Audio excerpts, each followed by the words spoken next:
I was reborn on the eve of the college entrance exams. I pulled the top student back from the edge of the school rooftop. I told you not to jump. Are you deaf? He fell to the ground, lowered his gaze as his eyelashes fluttered, curled into himself, and whispered an apology to me. I'm sorry. I stood before him and reached out my hand. Zhou Yubai, I'm here to save you. He looked up at me in disbelief, like a startled puppy. His eyes still glistening, his fingers trembling slightly. Zhou Yubai, do you believe that there is someone who would cross 12 long years of life, walking alone, just for you? That person is me. He swallowed hard, his cold palm quietly resting in mine, his voice hoarse. Please, save me. In my past life, I was a total slacker and academic failure, whose only thoughts revolved around eating, drinking, and having fun. That morning, as usual, I finished the early study session and dashed to the back gate to climb over the wall for breakfast. Suddenly, someone crashed down right beside my feet, covered in blood, splattering it all over me. I dropped to the ground, retching, and within seconds, I blacked out. It wasn't until I woke up that I found out the person who jumped off the building was Zhou Yubai, our school's top student, who had consistently ranked first in the city for 3 consecutive years. He came from a poor background. His mother worked at a glass factory, where she was injured by a machine, disabled in both legs. The factory, however, refused to compensate her. His father went to seek justice, but on his way back, he was beaten, resulting in a cerebral hemorrhage and a stroke. He is still in the hospital and requires a massive surgery fee. His mother couldn't bear the blow and crawled from her wheelchair into the dry well behind the yard, where she fell to her death. Zhou Yubai, the boy who held me captive for 12 years, in his immature final year of high school, he chose to jump off a building. He hoped his death would force the school to pay some compensation for his father's medical treatment. Every sleepless night of my previous life, I would recall the events of Zhou Yubai's 3 years as a top student. Small, mundane things from the past now vividly come back to my mind years later. He might not know me, but I know him. Everyone at the one high school knows this promising student bound for Tsinghua or Peking University. I have many photos of him on my computer, all found on the school forum during my sleepless nights. There were photos of him winning first place in the school sports day sprint, grinning with eyes crinkled, drenched in sweat yet brimming with youthful vitality. There were also pictures of him in a sharp suit, wearing a composed smile as he represented the school at an English speech competition. His handsome, refined features were captured by the camera, a standard that would be hard for anyone to surpass. These photographs documented the prime of his high school years. He was meant to carry on with such glory, to be the enviable golden boy, advancing all the way, through university, into his career, until the very end of his life. But in this world, good things are fragile, like colorful clouds that easily scatter and glass that shatters. Misfortune, it seems, preys on the unfortunate, leaving no room for even a hint of sweetness. Too, on my 30th birthday, I dreamed of Zhou Yubai. He appeared in my dream, wearing his one high school uniform, looking just as awkward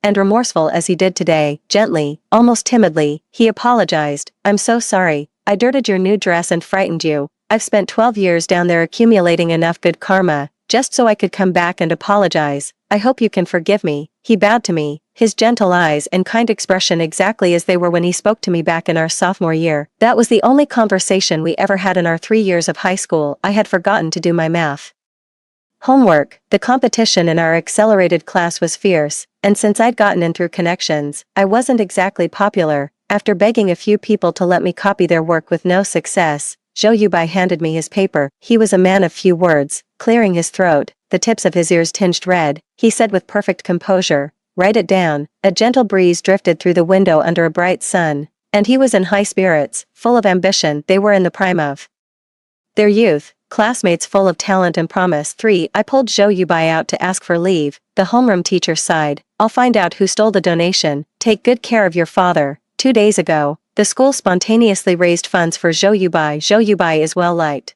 and with his academic god aura, he never hesitates to share his homework notes and exam papers, attracting a group of admirers who rely on him to turn in their assignments. Although this group is average in their studies, they are very enthusiastic and righteous when it comes to organizing donations, raising 80,000 yuan in less than 2 days. Just as the class committee had finished collecting the money and was about to take it to the hospital for Zhou Yubai, it was stolen from the classroom. This was the final straw that broke Zhou Yubai. Of the 80,000 yuan in donations, 50,000 came from a class transfer student, the perennial last-place troublemaker with bleached hair, the school bully known as Biao Ji. Before his death, Zhou Yubai left 3 suicide notes, one apologizing to the school, one for his father, and another addressed to Biao Ji, a burly man who stood 6'3", broke into hiccups as he cried upon receiving the letter, which only contained two simple words, "Thank you." It took Brother Biao a month to track down the student who stole the money, and he gave the kid a brutal beating, landing himself a 15-day stint in detention. The first thing he did after getting out was to grab some liquor and the stolen money, then head to Zhou Yubai's grave to kowtow and pour a drink in tribute. Later, when I secretly took care of Zhou Yubai's father, I would often see Brother Biao at the hospital from time to time. The doctors would ask what relation he was to the patient. Back then, he was already successful. Holding his briefcase, he chuckled, "His son is my bro, you know, we're tight." The kind of bond forged in high school by sharing homework answers. I looked into Zhou Yubai's eyes, which had fallen silent after the teacher mentioned the stolen donation. I gave his shoulder a firm pat and said, "Don't be upset. Maybe the person who stole your money also had a death in the family. Besides, don't worry. Out of the 80 grand, 50,000 was donated by Biao Ge. He's the school's top dog. He'll definitely track down who did it." Zhou Yubai pressed his lips together, looked at me as if he wanted to say something, then lowered his head and kept walking. I stuck close behind him, not letting him out of my sight. He was wearing the school's blue and white uniform, his back slender and delicate, the skin at the nape of his neck pale. I couldn't take my eyes off him, terrified he might vanish before me the very next second. I was afraid this was all just a dream and Zhou Yubai, this living, breathing person, would dissipate like morning mist the moment I opened my eyes, gone forever. After arriving at the hospital, I paid the remaining fees for Zhou Yubai. His cool, hoarse voice came softly, hiding the fragile pride of a young boy in his hard-to-say words. "Song Dai, I will repay you double the amount in the future, believe me." I glared at him irritably. "My name is Song Dai, not Lone Shark." His face turned crimson in an instant, utterly flustered, and his clean, distinct fingers awkwardly curled up. "I'm sorry, that's not what I meant." I smiled. "I know, I was just trying to cheer you up."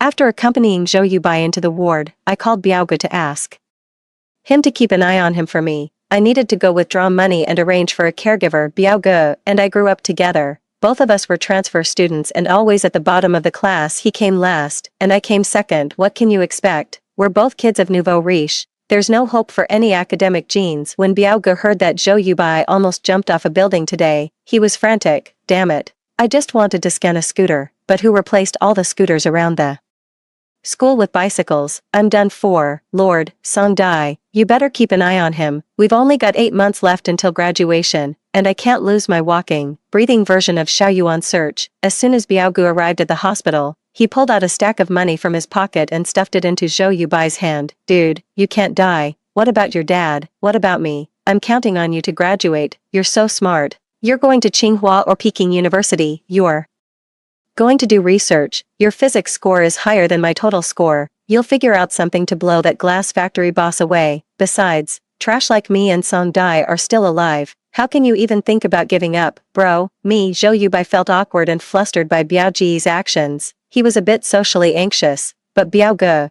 being blind to social cues and overly familiar, completely missed his discomfort. This is actually pretty good. Since Biaoge arrived, the oppressive atmosphere in the ward has lightened up a lot. I went to withdraw money and arrange for a caregiver, and when I returned, Biaoge was biting a cigarette, slinging an arm around Zhou Yubai's shoulder, and spouting off, "My mom works at the city hospital. I'll get in touch when I go back. Just leave our dad's illness to me, and you focus on your studies." "Okay." I grabbed the cigarette out of Biao Ji's mouth and tossed it into the trash. "Do you have any manners? This is a hospital." Biaoge rubbed his nose and chuckled. "Oh, I'm just used to talking big while holding a cigarette." After arranging for the caregiver, I handed Zhou Yubai the newly opened card. "Life is long, and so is your path. Don't even think about giving up. It's just 20,000 yuan. You'll make many more times that in the future." Biao Ji peeked out from behind me. "Yeah, man, you're such a good student. Once you graduate, forget 200,000, you'll have 2 million. Don't beat yourself up over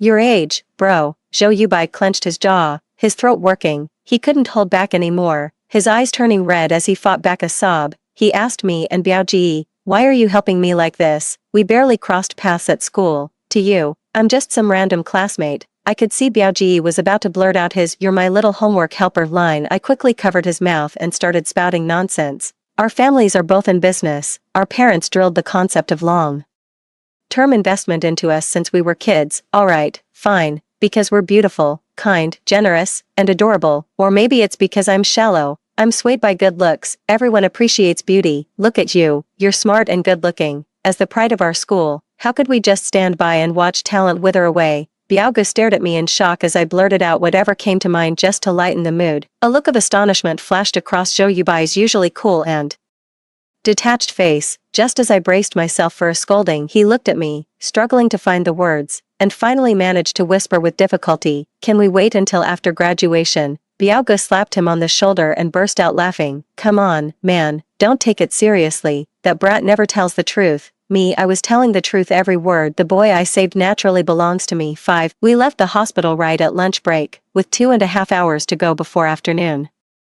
classes. In situations like this, Biaoji and I would usually just hang around at home until 2 before heading out. For slackers like us, even if the head teacher caught us, he'd just give us a talking to at most, maybe make us stand in the corner. Zhou Yubai remained silent, like a stagnant pond without a ripple. He only showed a flicker of life when Biaoji and I were talking. The hospital was quite a distance from where Biaoge and I lived, but it was very close to Zhou Yubai's place. "Hey man, let's hang at your place for a bit, it's way too hot out here." Biaoge unscrewed the bottle cap and handed it to me and Zhou Yubai instinctively looked up, about to refuse, but before he could get the words out, Biaoge had already scanned the car, straight ahead, right. Zhou Yubai could only nod and say, "Yeah." Biaoji was over the moon, pedaling like the wind and leaving Zhou Yubai and me far behind. Seeing the hesitation in Zhou Yubai's eyes, I thought he was just feeling awkward, so I struck up a conversation to break the ice. Biaoji and I both grew up in the countryside. It wasn't until after middle school that our parents went into business together and things at home got a little better,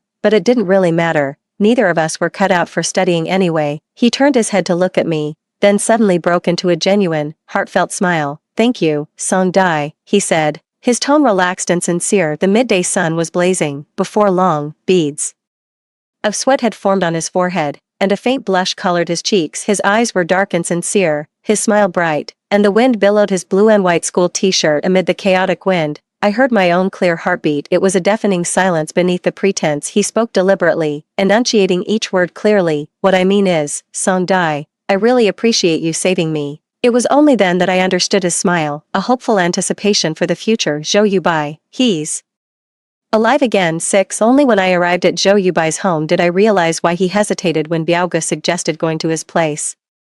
His place was trashed so badly there was nowhere left to stand. Biaoji picked up the shattered chair from the floor, raising his voice. "Was it the glass factory owner? Did you call the police?" Zhou Yubai picked up the broom from the corner as if it were routine and started sweeping. "I did. No cameras, no use. Everyone around here is too scared of retaliation to testify."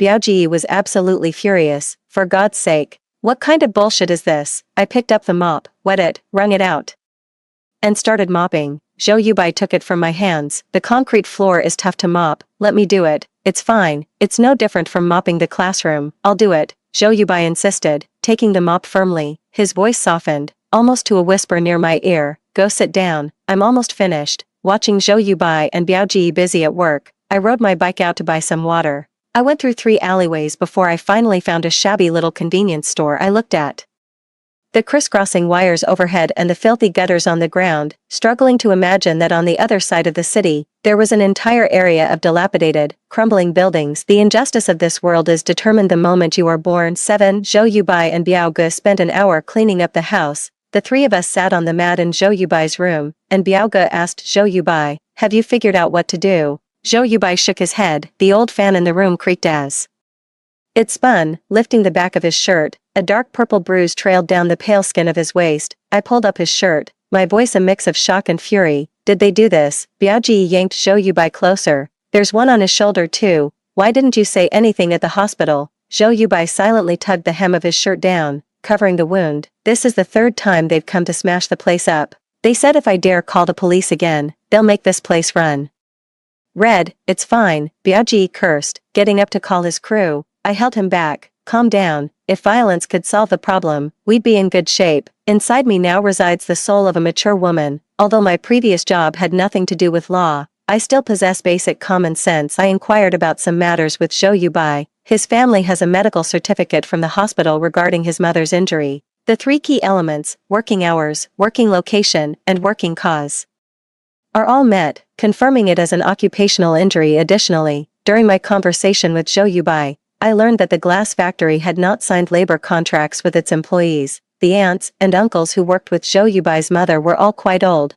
and some didn't even know what labor contracts or social insurance were. While I had Biao Gu arrange for his underlings to educate these aunts and uncles about labor laws after school, encouraging them to file complaints at the Labor Bureau for double wages and social insurance. I also contacted the TV station to cover and report on this matter. Zhou Yubai's place is no longer safe to stay at. You never know when the glass factory boss's thugs might show up again. My parents have been on a business trip and haven't returned yet, so we've all been staying at Biao's house. The appointment with the TV station is set for Sunday afternoon, which conveniently coincides with a few hours off from school in the afternoon. Biao and I were originally worried that our parents would object, but to our surprise, our family became unusually furious when they heard about what happened at Zhou Yubai's place, especially Biao's father, my dear godfather, started yelling right away, "This is tarnishing our city's reputation. This is the city's top student, the future top scorer. These unscrupulous factories are really ruining people. Sue them, study hard, and I'll find a lawyer for you." After yelling, my godfather grabbed Zhou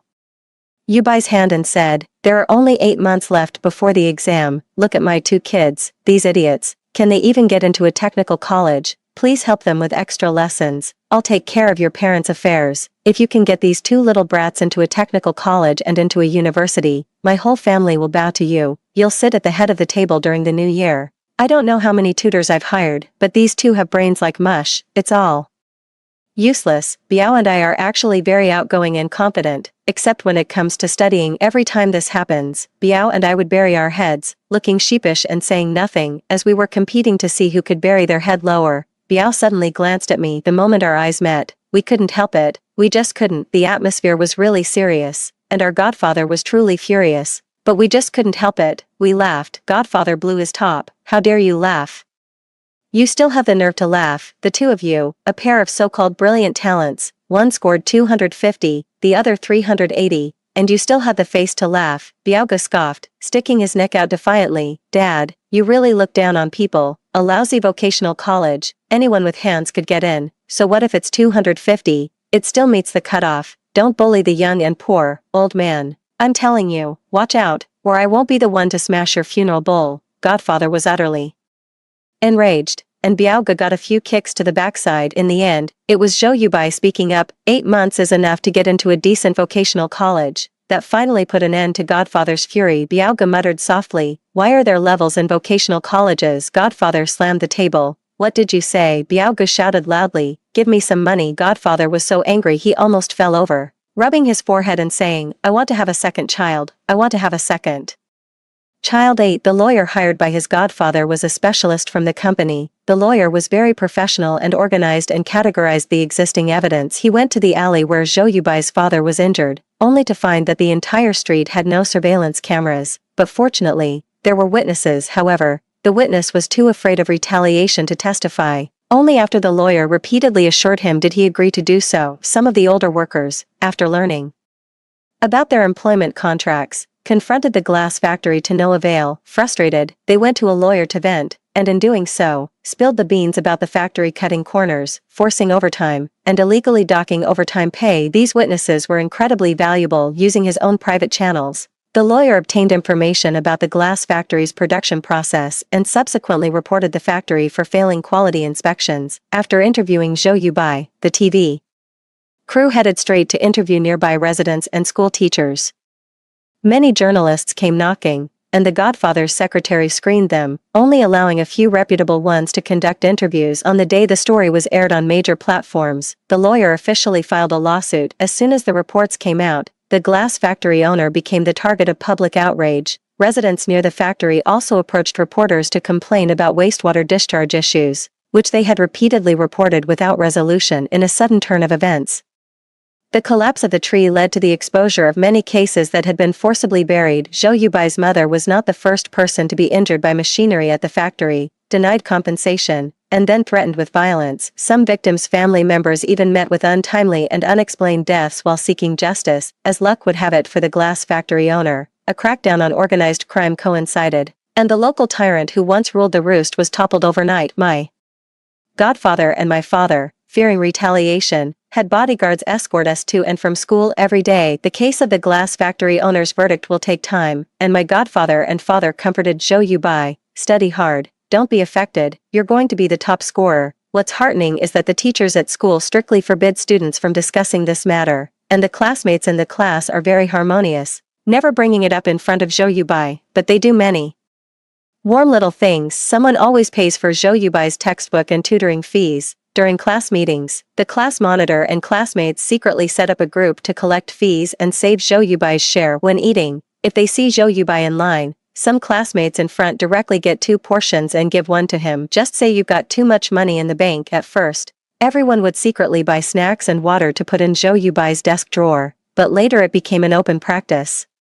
Hey, I bought too much, mind helping me out, genius. Having been classmates for years, everyone knew Zhou Yubai was too nice to say no. He'd even agree to cover someone's cleaning duty without hesitation, so now, faced with their genuine concern, he could only offer an awkward, bashful thank you. The more polite and well-behaved he was, the more everyone loved teasing him. Scholar, if you become rich and famous, don't forget us. Hey, don't forget about me. If you get into Tsinghua or Peking University, remember to tie me up at the dorm door. What about me? Look at me. Zhou Yubai quietly lowered his head, his neck turning red up to his face. He really can't take a joke. The more he can't take a joke, the more everyone loves teasing him. 9 On Friday noon, a fierce and uninvited guest came to the classroom looking for Zhou Yubai. The monitor, sensing something was wrong, woke up all the classmates. The class representative went to find the homeroom teacher, while the other students grabbed chairs and stood in front of Zhou Yubai, asking the intruder what he wanted. Zhou Yubai recognized him as the leader who had led people to his house to destroy things. The man was initially very aggressive, shouting and pulling people around, but in the end, Biaoge ran to the corridor and shouted out loud, "Catch the thief!" The entire floor emptied out as people rushed into the hallway. Seeing the crowd,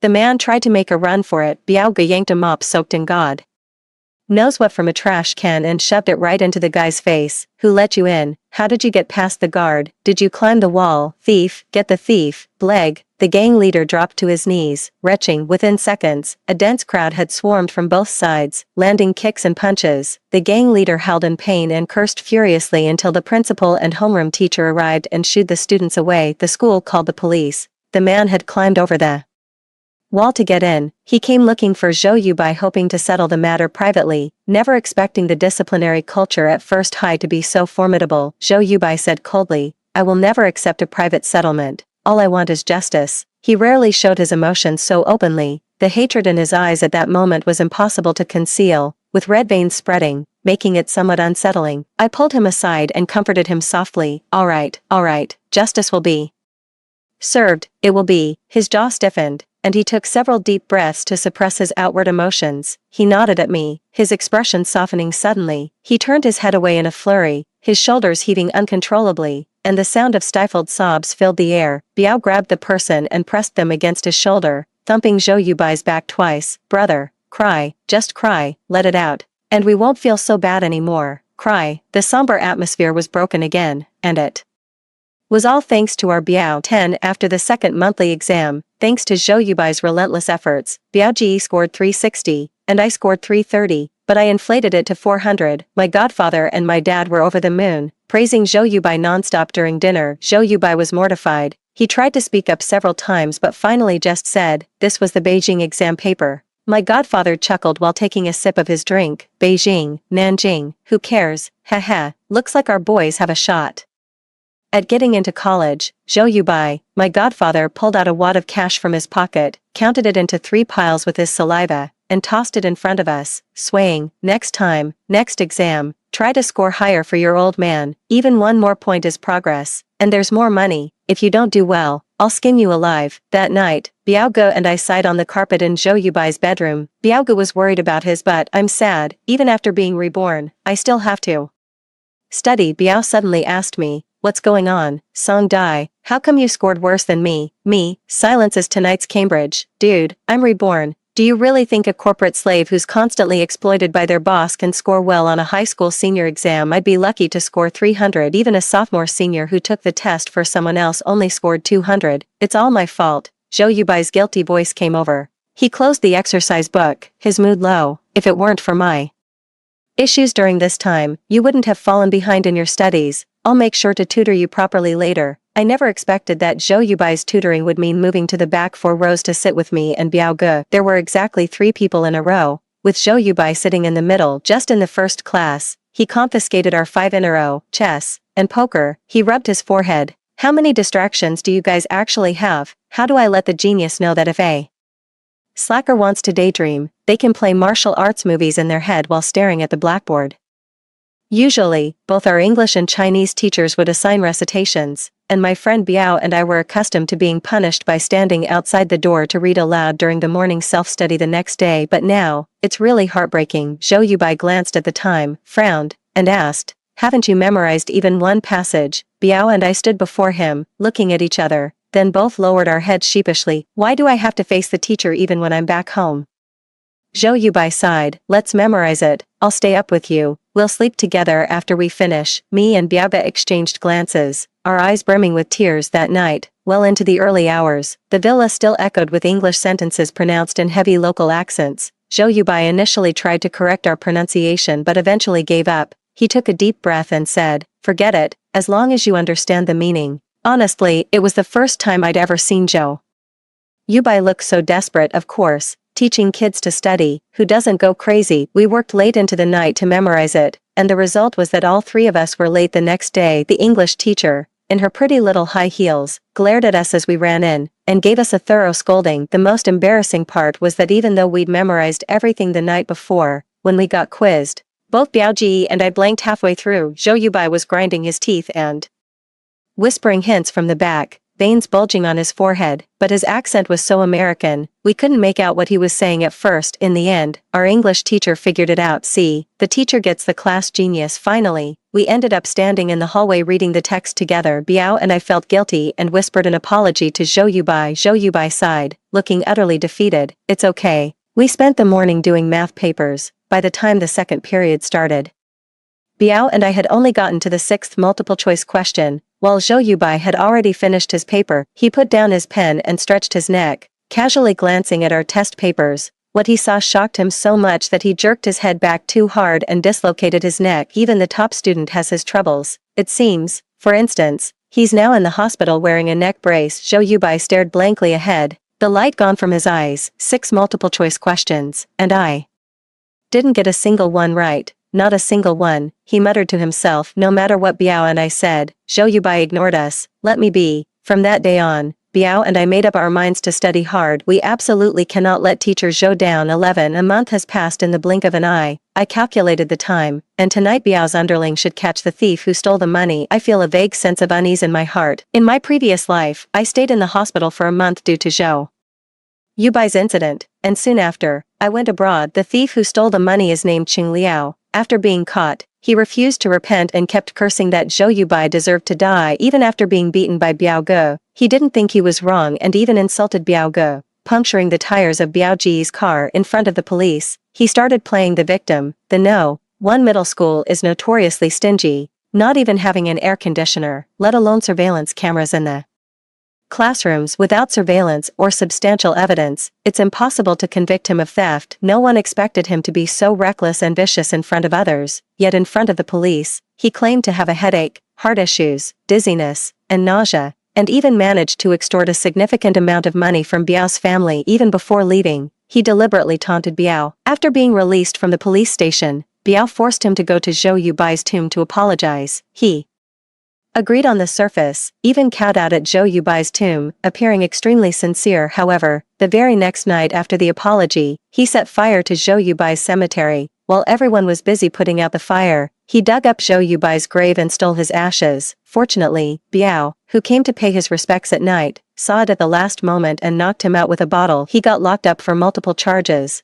including arson that spread to the mountain and grave robbery for stealing ashes. The day before the police nabbed him, Qin Liao was still casing Biao Ji's place. If it weren't for the tight security, strict property management, and cameras everywhere in the gated community, the consequences would have been unthinkable. During a class break, I rushed to the firm to get a voice recorder from the lawyer. Only after clarifying how to use it did I head back to school. During my lunch break, I was spacing out. In my previous life, I was in the hospital, and brother Biao only told me the specifics. I didn't know when Brother Biao's subordinate came to report, only that it was today. Song Dai, Song Dai. The 2 consecutive calls woke me up, and I turned my head to ask Zhou Yubai with my eyes, "What's wrong?" He looked at the math paper in front of me, his tone somewhat lifeless. "You've been staring at this basic, easy score multiple choice question for 15 minutes. Me, hand it over, I'll show you." He shifted the things on the desk toward Biao.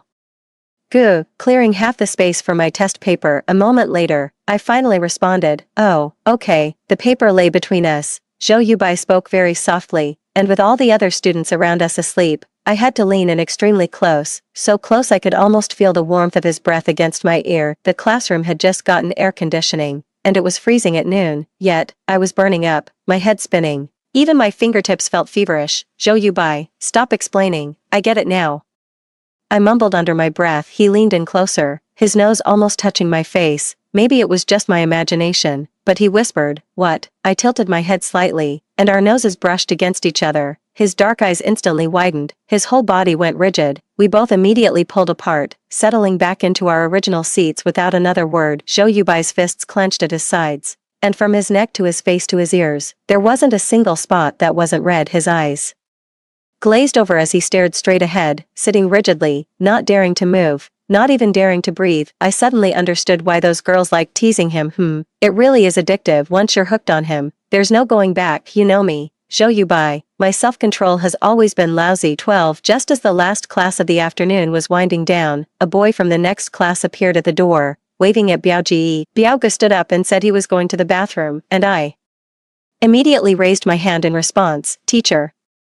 "Me too." The chemistry teacher adjusted his reading glasses and said, "2 more minutes, hold it." Biao gave me a disdainful look and said, "You're so stupid, couldn't you have waited until I left to raise your hand?" I raised my fist at him and said, "Shut up, you have no idea how agonizing it was for me to wait anxiously all afternoon." As soon as the chemistry teacher left after class, the boy rushed in and shouted, "Biao Ge, we found out, it was Qing Liao who stole it." My heart skipped a beat. Luckily, Zhou Yubai went to eat, and now it's just me and Biao Ge in the classroom. Biao Ge immediately slammed his palm on the desk and cursed, "Where is he? Did you catch him?" The younger guy shook his head. "No, boss, he's creepy, sits in the back row by the wall all day, hat pulled down, head bowed, ignores everyone. Someone bumped into him once, and he smashed the guy's head open. The guy was gonna call the cops, but he said if he dared, he'd kill him that very night. Scared him so bad he didn't even tell his family." Biao Ji sneered, "A real troublemaker. Huh, get the guys, let's go find him." I grabbed him. "Sit down, who are you going to find?" "Calm down." Biao Ji's underling had been keeping a solid eye on Qing Liao for a while. Qing Liao's been careful. For half a month after the money went missing, he didn't spend a dime, but these last couple days, he's not only decked out in designer streetwear,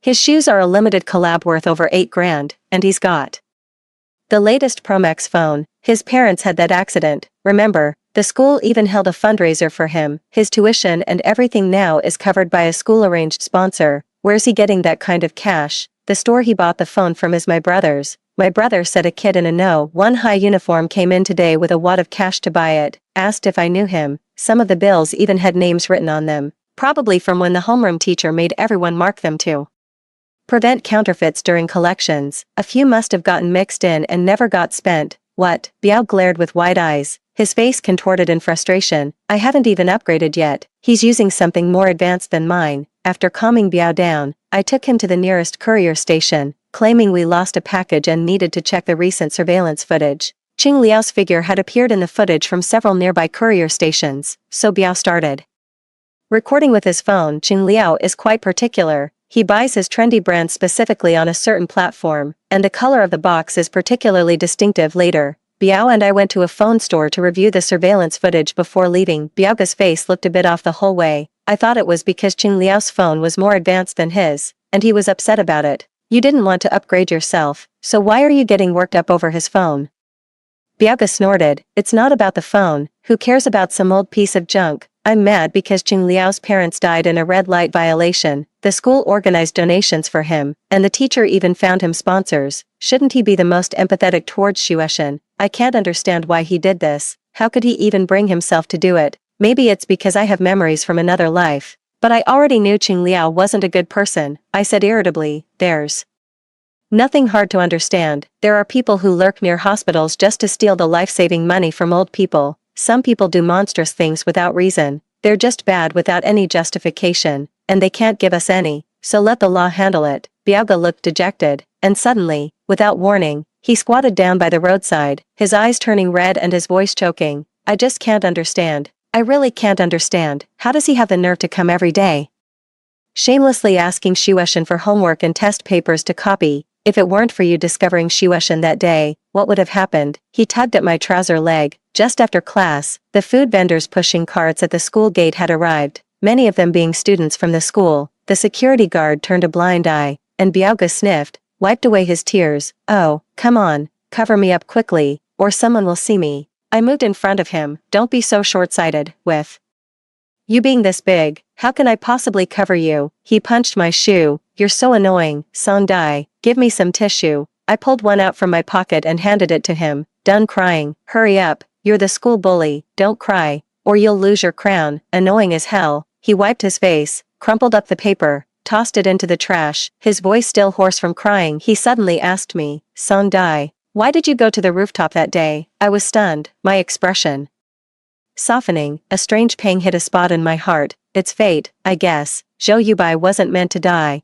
Jumping off a building wasn't his ending. Someone like him, a high-achieving genius, how could he end up so disfigured and messy? He's a top student. He should be sitting on a pedestal, living a smooth and successful life, with everything he desires worthy of all the hard work he's put in. Biao slapped me on the back. Exactly. Those late-night study sessions, we three went through them together, yes, so this time, there will definitely be a good ending. There will definitely be one. 13. Biao Ge and I didn't hide anything from Zhou Yubai. After watching the surveillance footage, he fell completely silent. After we'd all agreed on the plan, we put it into action. After the evening math study session, Qing Liao came to borrow the test papers. Same as always, Biao Ji and I were both watching them intently. Biao Ji had rolled his book into a tight cylinder, ready to spring into action.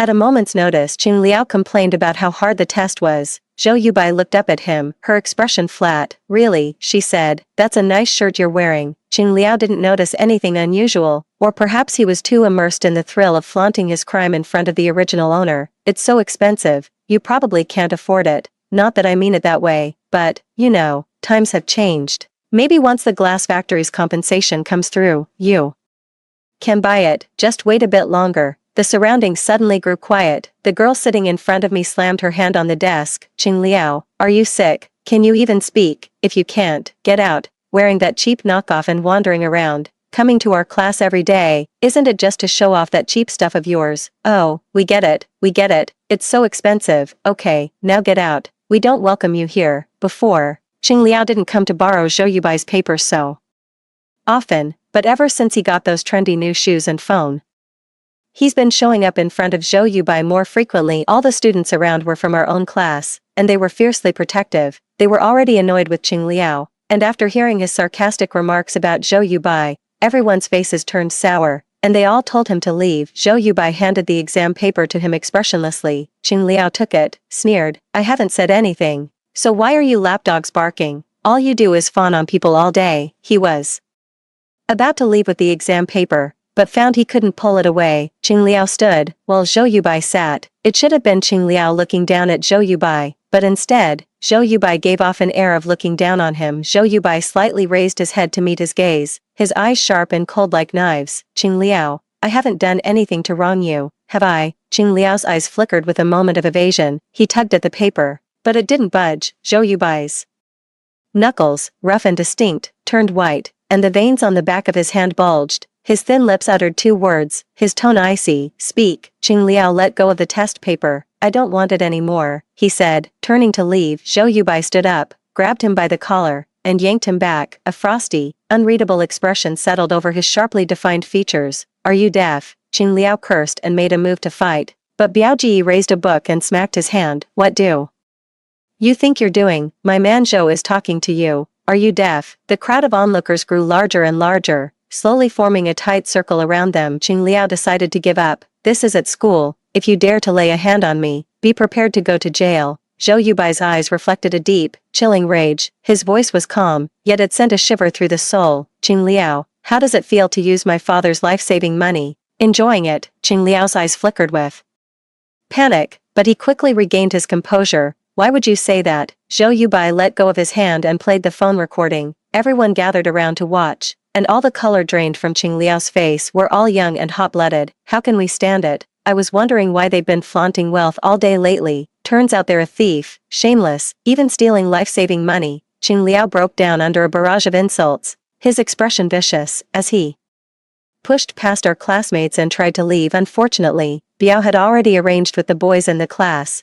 and now they were all blocking the way, making it impossible for him to leave. Qing Liao broke down under a torrent of condemnation and retorted, so what if I stole it? Why is it that when it comes to donations, I only get 20,000? Why does Zhou Yubai get more than me? Isn't he just better at studying? What's so great about that? You all shamelessly fawn over him all day long, not even speaking a word to me. I'm in the same situation as him. We're all poor. Both of us are financial aid students. So why do you look down on me and not him? Why do you all respect him so much? Because he has integrity, and you have a filthy soul. The homeroom teacher walked in from outside, his face ashen, his voice trembling. Qing Liao, you are utterly despicable. Zhou Yubai was personally mentored by him all the way through Senior 3, earning him countless accolades in the process. Upon learning that Zhou Yubai had nearly jumped off a building that day, he was so anxious he couldn't sleep and spent several days conducting extensive counseling sessions with him. The school eventually called the police, and the voice recorder captured all of Qing Liao's words,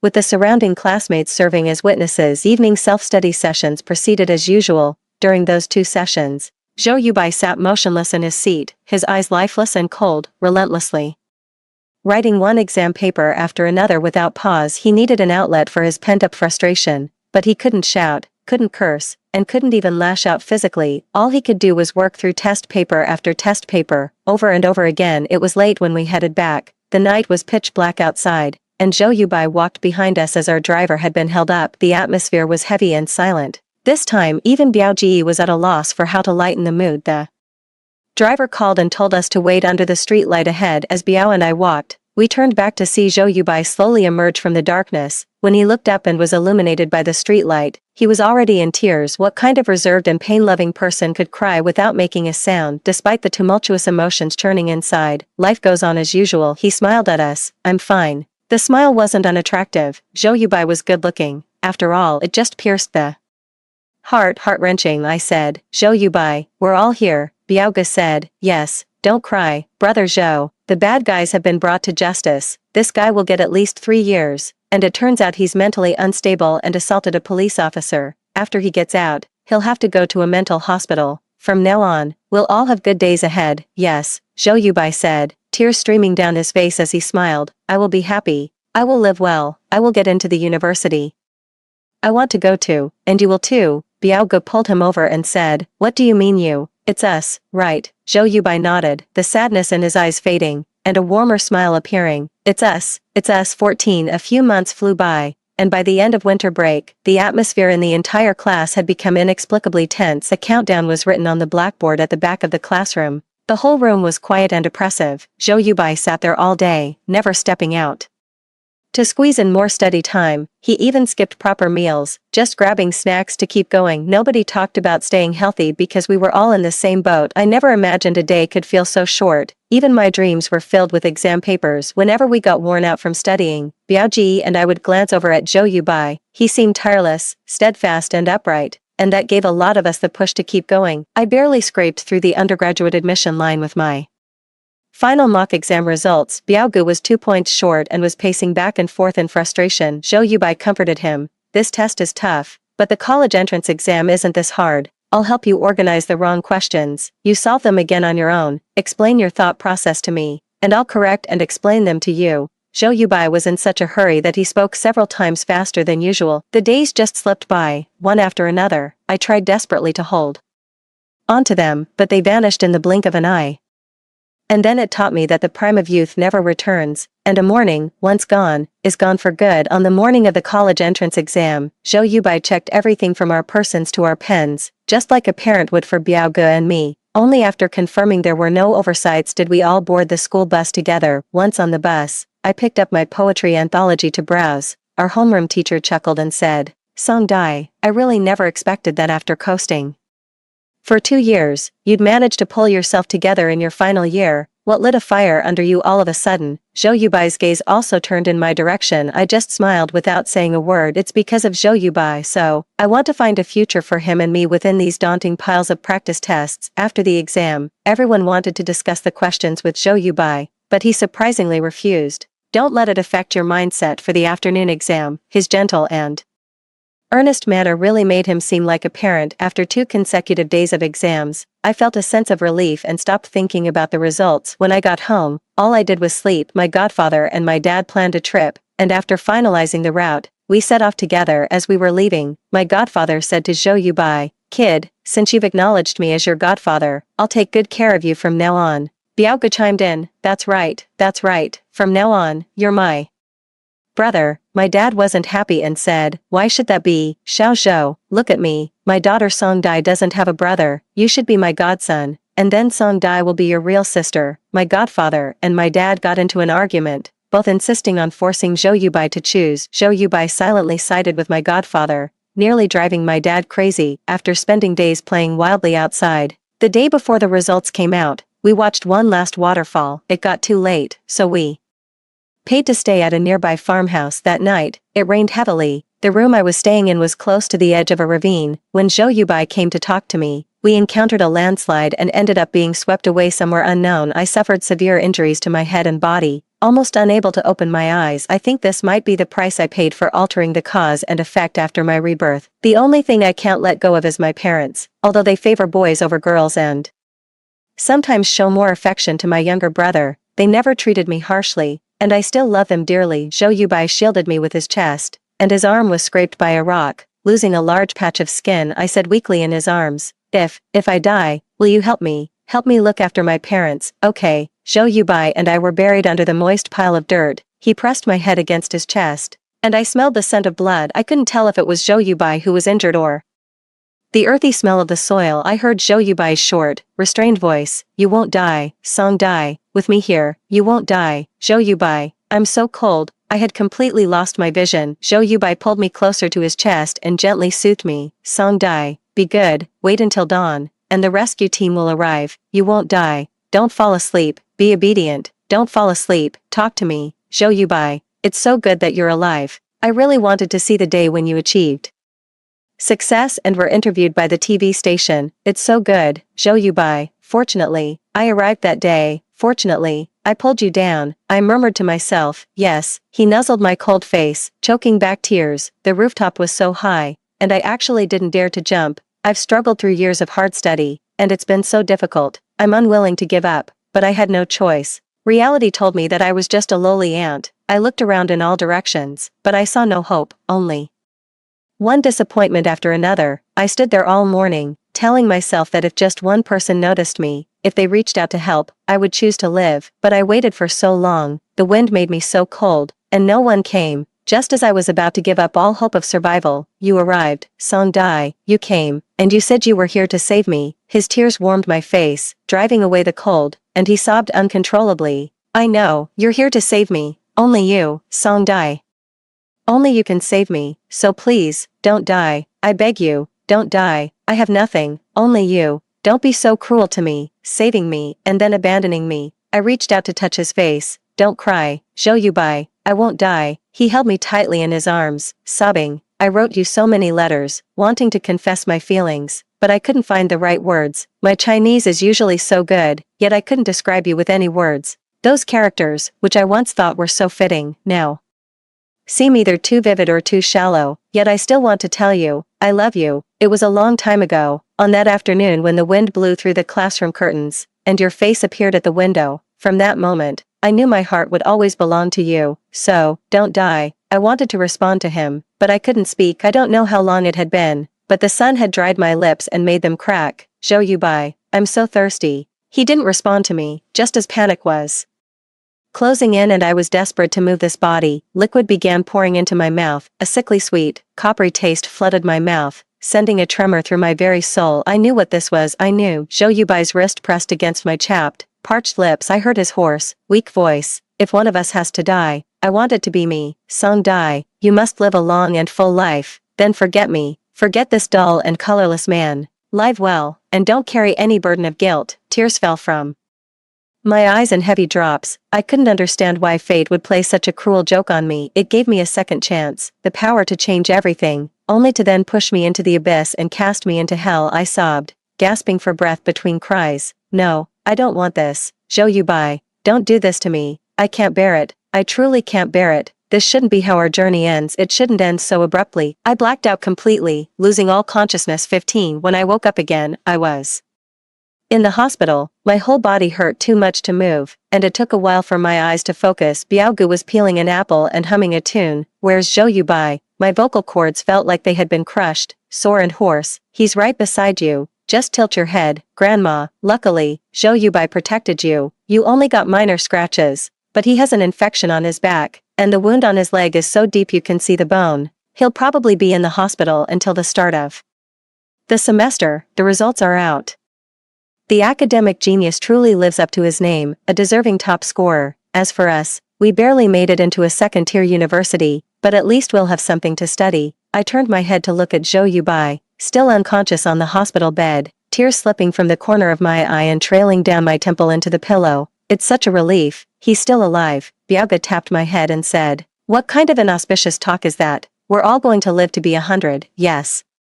To a long life and growing old together." The end. Story 2. The campus queen came between Guhan and me, then demanded I tell him to meet her in the alley that night. I refused and told her Guhan wouldn't show up. Later she went missing. Traffickers had taken her. Everyone blamed me. Only Guhan stood by me. 5 years later, during my difficult labor, Guhan gave up on resuscitation and whispered in my ear, "Serves you right." After returning to that year, I immediately told Guhan about the school Bell's invitation. The second semester of senior year was the critical juncture for academic focus. Bai Kaiwei came to find me in classroom 2 of grade 12, Song Jiqing. "Could you get this letter to Guhan for me, and tell him to meet me in the alley behind school after evening self-study?" I sat at my desk in a daze, staring blankly at the pink letter before me. This exact scene had played out countless times in my mind. Could it be? I'd been reborn. Just a second ago I was still on the operating table, when the doctor announced my difficult labor and looked helplessly at my husband, Guhan. 1. Drenched in sweat from the pain, I could feel my strength draining away. With great effort, I opened my eyes to look at Gu Yen, only to see his chillingly indifferent expression at that moment. He said, "Just say the child." My eyes widened in shock and disbelief, yet I found myself utterly speechless now. Guhan leaned close to my ear,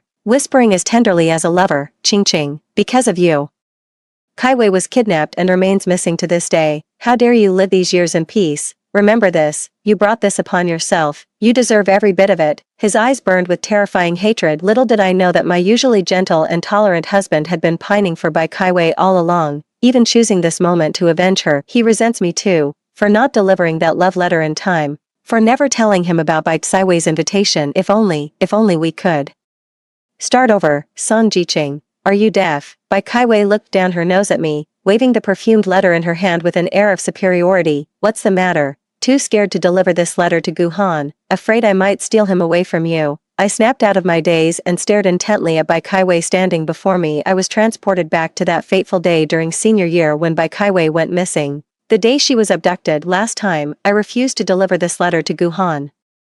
Out of resentment towards Bai Kaiwei for trying to come between us, I also declined to relay her message, unwilling to let Guhan keep that appointment. But that night, Bai Kaiwei still went to the alley behind the school. There were no surveillance cameras or street lights there. Some strangers spotted Bai Kaiwei alone in the alley and forcibly took her away. I didn't learn about Bai Kaiwei's disappearance until the police came to me 3 days later. Because of this, I became the scapegoat that both Bai Kaiwei's parents and the entire school blamed. They all believed I was the one who caused her harm. Guhan was the only one who firmly stood by my side, telling me he believed this wasn't my fault. Deeply moved, I married him right after college, but to my shock, Guhan had actually been harboring resentment toward me all along. Closing my eyes briefly, I reopened them with a smile and took the pink envelope. "Sure, I'll give it to him." Bai Kaiwei froze. "You've changed your mind. You'll really give it to him for me?" I nodded solemnly and said, "Don't worry, I'll definitely deliver the letter and tell him you'll be waiting in the alley tonight." She scoffed and looked me up and down. "Seems you know you're too ugly for Guhan. Why not just step aside instead of clinging to him?" "Oh, absolutely. You and Guhan are a match made in heaven. May you live happily ever after."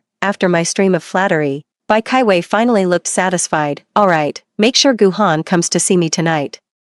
After seeing Bai Kaiwei off, I returned to my seat, staring at the classroom that felt both familiar and strange. My heart finally settled before beginning to pound wildly. Did I really get a second chance at life? Was I reborn on this very day that altered the entire course of my destiny? Ching ching, ching ching. A familiar voice suddenly reached my ears. I turned around to see an adorable girl with a bob haircut tilting her head at me. I remembered her. She was my deskmate and once my best friend. Gung Lele too, but after Bai Kaiwei's incident, she joined the chorus of voices condemning me when my desk was vandalized with ink, when I was locked in the bathroom overnight, when classmates hurled insults and bullied me mercilessly. She requested the teacher to reassign seats, refusing to sit with a jinx like me. Everyone blamed me, saying if only I'd told Guhan, Bai Kaiwei wouldn't have waited in that alley for so long, and the tragedy wouldn't have happened. But Gung Lele was right beside me. At that moment, she clearly overheard my conversation with Bai Kaiwei, knew I'd told her Guhan wouldn't show up, and that she shouldn't wait. Ching ching, what's wrong? Did it upset you that much? Gung Lele reached out to pat my head, but I instantly covered it with both hands. She froze in surprise. Ching ching, I was bullied by those classmates so often that it became a conditioned reflex. I forced a smile, the corners of my lips twitching slightly. Lele, what's the matter? She leaned in with a gossip-hungry look. Aren't you and Guhan dating? The campus belle's making such a scene trying to steal him, yet you're just handing him over. Aren't you worried about losing your boyfriend? I remembered the look of pure hatred Guhan gave me right before I died in my past life. No doubt he'd already been getting cozy with Bai Kaiwei. I sneered. If he could be stolen that easily, he wasn't worth keeping in the first place. I should actually thank Bai Kaiwei for helping me dodge that bullet.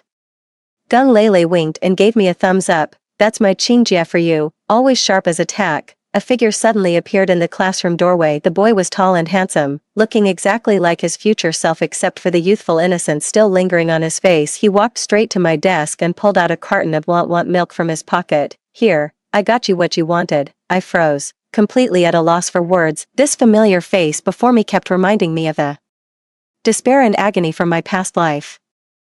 Guhan's large hand gently ruffled my hair. What's wrong with you? Starvation getting to your head? I took a deep breath. It's nothing, just feeling a bit under the weather. He moved closer with a concerned look. What's wrong? Come on, let me take you to the campus clinic first. His proximity only filled me with disgust. I immediately pushed him away. He frowned, slightly puzzled. Ching ching, I'm really fine. Oh, by the way, Bai Kaiwei came looking for you earlier. You weren't here, so she asked me to give you this. I handed the pink envelope to Guhan. The meaning behind this kind of letter is crystal clear to anyone. Guhan's eyes flickered uncertainly as he cautiously studied my expression, yet still reached out to take it. Bai Kaiwei just loves playing jokes. I'll return this to her. What exactly did she tell you? I smiled faintly. She said she'll wait for you in the alley behind school after evening study session. Guhan gave a faint before offering a feeble explanation. Ching ching, Bai Kaiwei and I, we're just friends. I know, I trust you. I believed Guhan had already been secretly contacting Bai Kaiwei behind my back. Little did he know, he'd start stuttering whenever he lied. Guhan and I have been playmates since childhood. Our families were neighbors. My mom and Guhan's mother were best friends since their youth, so close that being soul sisters wasn't enough.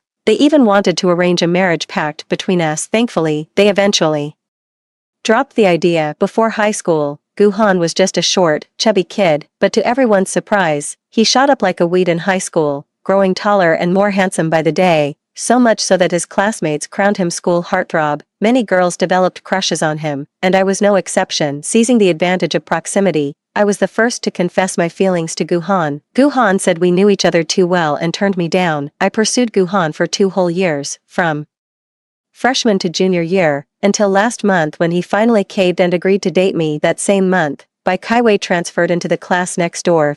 She was stunningly beautiful, came from money, and showed up every day in flawless makeup and fashionable dresses, a world apart from a grubby bookworm like me who lived buried in textbooks. With those looks, Bai Kaiwei naturally became the school's it girl. I never expected Guhan and I to last forever, but I didn't anticipate he'd start cheating just 1 month in. The whole school knew Guhan and I were a couple. During recess when Guhan went to buy me milk, Bai Kaiwei actually had the audacity to approach me, his official girlfriend, to deliver her love letter and pass along messages. It's hard to believe she didn't do this on purpose. Whatever, it doesn't matter anymore. I don't care about these things now. Guhan is indeed overly concerned about Bai Kaiwei. Ever since I told him about Bai Kaiwei asking him out that evening, I could See him fidgeting restlessly at his diagonal seat during the entire study session, constantly checking his watch. When school finally ended, Guhan dashed out without even glancing my way. The signs were crystal clear. Guhan's heart belonged to Bai Kaiwei, not me. Gung Lele looked at me with pity-filled eyes. Ching ching, the campus bell totally stole your man. Without a word, I walked out while making a phone call. Moments later, I reached the intersection behind the school. The night had grown late. This was where the last streetlight stood. One turn would lead me into that narrow alley. The alley was unlit and rarely frequented. I leaned against the streetlight, phone in hand, pretending to make a call. Guhan and Bai Kaiwei must already be inside. I idly counted the passing minutes. Moments later, 3 shifty-eyed men approached from a distance. Spotting me, they paused mid-step, their eyes raking over me with obvious scrutiny. My jaw clenched as my heart pounded in my throat, every muscle in my body locking up with terror, fighting to steady my trembling hands. I yelled into the phone, "Where the hell are you bastards? I've been waiting here for ages. It's right behind the school, almost there, right, hurry up, all the guys are waiting." Seeing them still staring at me, I rolled my eyes dramatically and growled, "What the hell you lookin' at? Never seen a woman before. Keep staring and I'll have my boys gouge your eyes out. Get the hell outta here." They exchanged glances, ignoring my continued cursing, and headed into the dark alley. The moment they left, my legs gave out and I had to lean against the streetlight for support. That was the best acting performance of my life. Before I could catch my breath, a faint scream echoed from the alley. It's Bai Kaiwei, of course. How could Bai Kaiwei, a delicate girl who couldn't hurt a fly,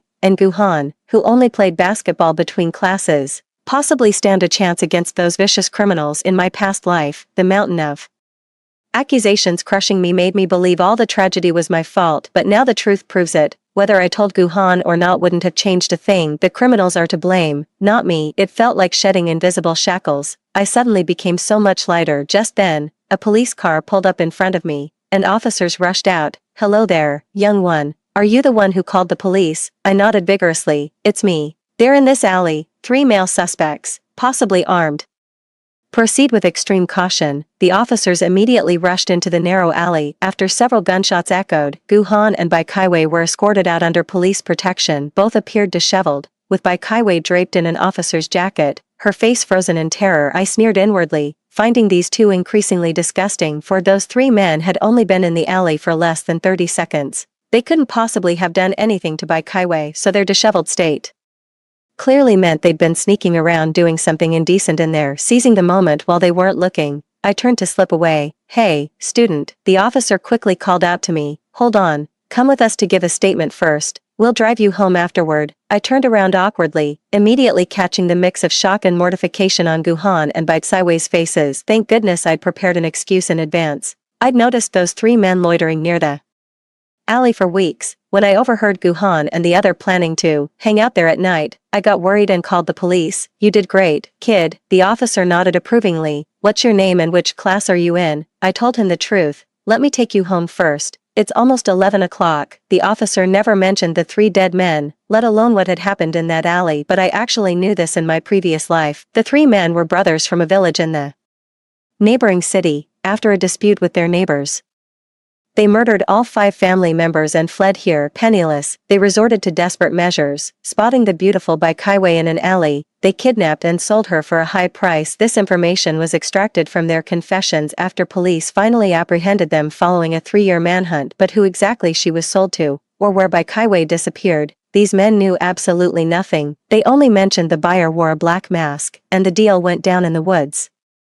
No useful leads whatsoever. Bai Kaiwei was never found before my death. Thankfully, in this second life, I'm spared the guilt of causing Bai Kaiwei's demise, and she'll never fall into those villains' hands again. I came home and looked up to see my parents sitting on the couch watching TV. I can't remember the last time I saw them so relaxed. Despite the police repeatedly stating I wasn't involved, people would rather believe baseless but sensational rumors. Because of me, even our lifelong neighbors started giving our family the cold shoulder. During that period, my parents not only had to deal with these people, but also constantly monitored my fragile mental state. By the time I finally pulled through, they'd aged decades almost overnight. Their hair turned white, their faces gaunt. Even now, I can't bear to imagine how devastated they must have been when they learned of my death in that previous life. "Sweetheart, you're home." My mom spotted me and motioned for me to come over. "Why are You so late today, were you staying after school to finish homework? Looking at their faces, my heart ached with growing sorrow. Tears welled up uncontrollably, streaming down my face. Mom and Dad rushed over immediately with grave expressions. What's wrong, sweetheart? Did someone hurt you?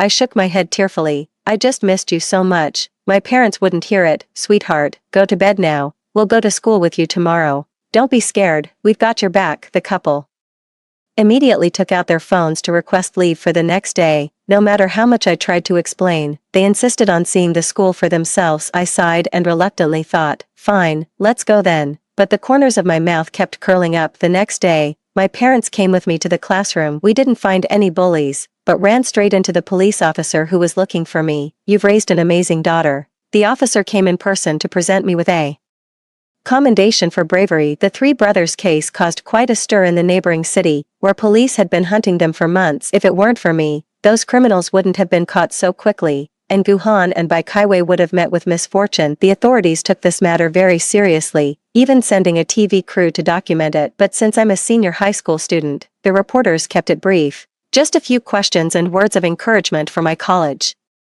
entrance exams before leaving. I shrugged. My parents were absolutely terrified after hearing what happened. Those three were murderers. How could you possibly confront them like that? If anything had happened to you, how could we go on living? I hugged my mother without saying a word. Little did they know, the moment Baikaiwei approached me, I was already entangled in this affair. If I didn't report this to the police myself, I'd inevitably relive the same nightmare from my past life after their accident. Only by seeing the criminals brought to justice with my own eyes, and ensuring Guhan and Baikaiwei's safety, could I truly rest easy. 5. After finally convincing my parents to leave, I returned to my seat, only to find the entire class looking at me differently. Gung Lele tugged at my sleeve. Ching Ching, you're absolutely amazing. Classmates began gathering around us. Holy cow. You actually found that serial killer they've been chasing for months in the neighboring city. That sounds just like a superhero. The officer just told me you rescued 2 people in the alley. Who were they? Gung Lele's eyes widened in shock as she glanced at the rigid figure diagonally across. Ching Ching,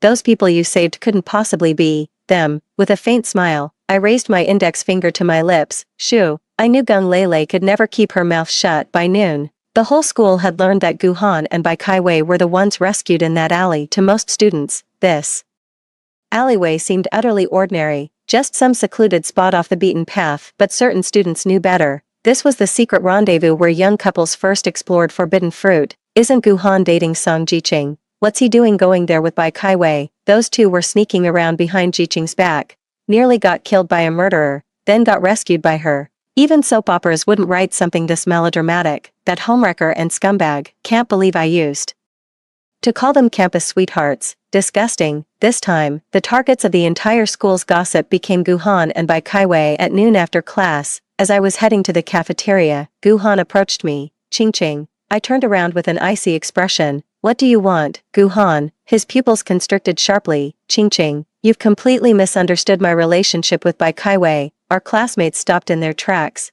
craning their necks to eavesdrop on our conversation. Guhan pressed his lips together. We're just friends. She was the one who asked me to go to that alley. I didn't think much of it. You're the only one I've ever loved. A mocking smile curled at the corner of my mouth. Last night when the police escorted Guhan out of that alley, he hadn't even bothered to zip up his pants. Is this what he calls a misunderstanding and friendship? In my past life, he abandoned me during childbirth to save Baikaiwei instead, watched me die, and now he claims he never loved her. I don't buy it. Yet now, at the first whisper of scandal, he discards Baikaiwei without hesitation, pinning every wrongdoing on her. Ching Ching, please forgive me. I'll cut all ties with Baikaiwei. Didn't we promise to attend Tsinghua University together? Guhan stared at me with pleading eyes, his voice tinged with desperation. I couldn't quite understand why this was happening. 6. Didn't he love her? Why was Guhan so eager to publicly define our relationship, as if to prove his innocence while pinning the blame on Baikaiwei? He's so desperate to escape this web of rumors, but I refused to give him that satisfaction. Guhan, I said, meeting his gaze, let's break up. In this lifetime, I've finally done nothing wrong. My story made it to national television,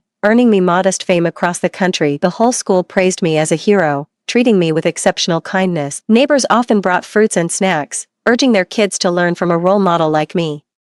A complete reversal from my past life. No insults or bullying from classmates. Everyone showed me nothing but goodwill.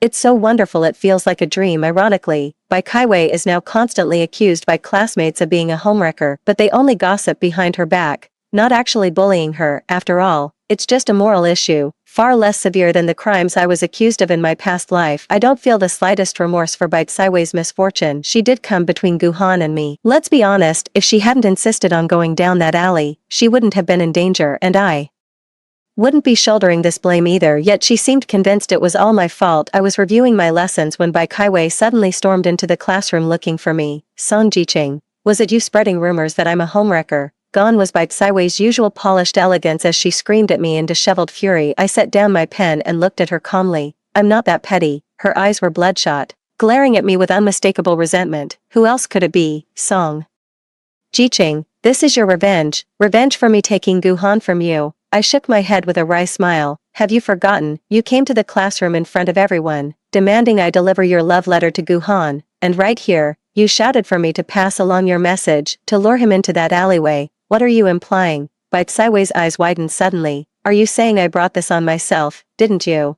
I looked at her with pity in my eyes. Bai Kaiwei, you chose to be the other woman. You brought this upon yourself. Don't blame others for your situation. The real condemnation should fall on those 3 heartless murderers. It was Bai Kaiwei who chose that alleyway, but the real evil lies with those criminals. But in my past life, it was me who faced far more criticism, both online and offline. People exaggerated and even fabricated rumors, painting me as the villain to put me on trial in the court of public opinion. I lived in such misery and humiliation that I couldn't even explain. I only stopped my boyfriend from meeting her because she was the one who came between us. After all, Bai Kaiwei was the victim. She'd suffered enough. Today, I've freed Bai Kaiwei. She's no longer a victim. The homewrecker label she carries now, she brought that on herself. Facing her, I finally have the conviction to say those words. None of this is my fault. I didn't make her the other woman in my past life. I wasn't the one who sent her down that alley either. Yet Bai Kaiwei refused to acknowledge any fault of her own. All she knew was that she'd been publicly shamed, and she desperately needed an outlet for her rage. I'm the perfect candidate for this. Her face contorted as she marched toward me. A hand shot out to stop her. Guhan had somehow moved from his diagonal seat to our spot. His face turned ashen, his gaze toward Bai Kaiwei icy cold. Guhan, Bai Kaiwei glared at him. So even you're taking her side, Guhan said through gritted teeth. Will you stop making a scene? Aren't you embarrassed enough already? 7. He pulled Bai Kaiwei out of the room. After the midterms, Gung Lele told me Guhan and Bai Kaiwei had a complete falling out. They were screaming at each other below the teaching building. Guhan called Bai Kaiwei shameless, accusing her of being a homewrecker who seduced him. Bai fired back, calling him a scumbag who wouldn't own up to his actions. When the test results were handed out, the seat diagonally across from me was already empty. Han and Bai Kaiwei transferred to another school. The boy I'd loved for over a decade had left my life earlier in this lifetime. Pretending I'm not sad would be a lie, but what I feel most is actually relief. Before their family moved away, Guhan's mother brought him over to apologize to me. I stepped forward and gave his mom a hug. Auntie, this wasn't your fault. As for Guhan, I'll never forgive him. Guhan had been hanging his head, but at my words, he suddenly looked up with red-rimmed eyes.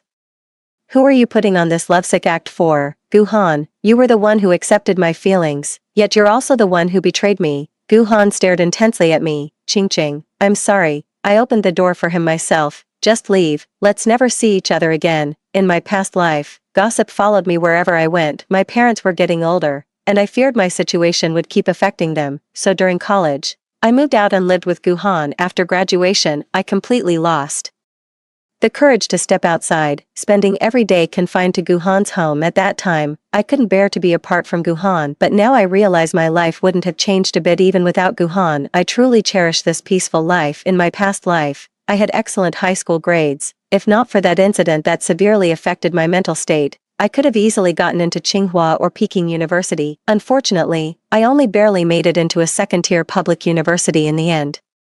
If I could do it all over again, I'd make sure to fulfill that unachieved dream of mine. I'm completely immersed in studying every single day. Having been out of high school for so long, it's taken me considerable effort to relearn all this material. My recent exam results haven't been up to par. Thankfully, I'm pretty sharp and picked things up quickly. It wasn't until after the college entrance exams that I learned Guhan and Bai Kaiwei had transferred to the same high school and officially became a couple. When she broke the news, Gung Lele kept stealing glances at me, as if worried I'd be upset. I just shrugged it off with a casual smile. They make a good couple. Ching, how can you not be angry? Bai Kaiwei was the one who came between you two back then. Why do they get to be happily together now? I never knew Gung Lele could be this indignant. I just want to live my own life well, who they're with or what they're doing. I don't want to know. 8. From now on, my life belongs solely to me. I can't even bear to hear the names of those two who caused me so much suffering in my past life. It wasn't until 5 years later that I heard Gu Han's name again. After graduating from Tsinghua University,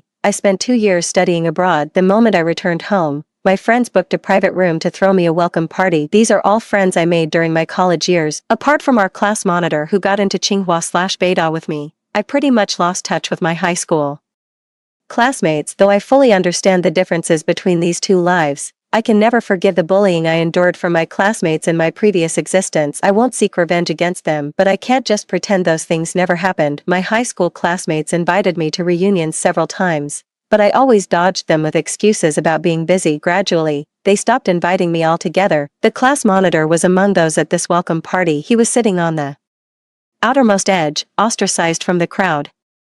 Post-college social circles are actually the most hierarchical. If you've got the skills, competence, and status, you'll naturally be at the center of the circle. The class monitor wanted to move toward the center of the group. If he couldn't make it on his own, he'd have to find someone to latch onto. After chatting with me for a while, my friends gradually dispersed. Then the class monitor squeezed his way in, oozing flattery. Song Jiqing, I never expected you'd become so impressive after all these years. Before I could respond, he continued unprompted. Jiqing, remember Gu Han and Bai Kaiwei, that scumbag ex of yours and his mistress? They're living miserably now. I cut him off. I don't want to hear this, but my so-called friends were typical troublemakers. The moment they heard it was about my ex, they immediately seized the opportunity and urged the class monitor to continue. That's how I ended up learning about Gu Han and the others' current situation. Turns out in this lifetime, Bai Kaiwei's family went bankrupt right after college. Just like me in my past life, Gu Han and Bai Kaiwei only got into an average second-tier university. Hearing this, I found it utterly unbelievable. Gu Han had always been at the top of his class academically. He perpetually ranked first in the entire school.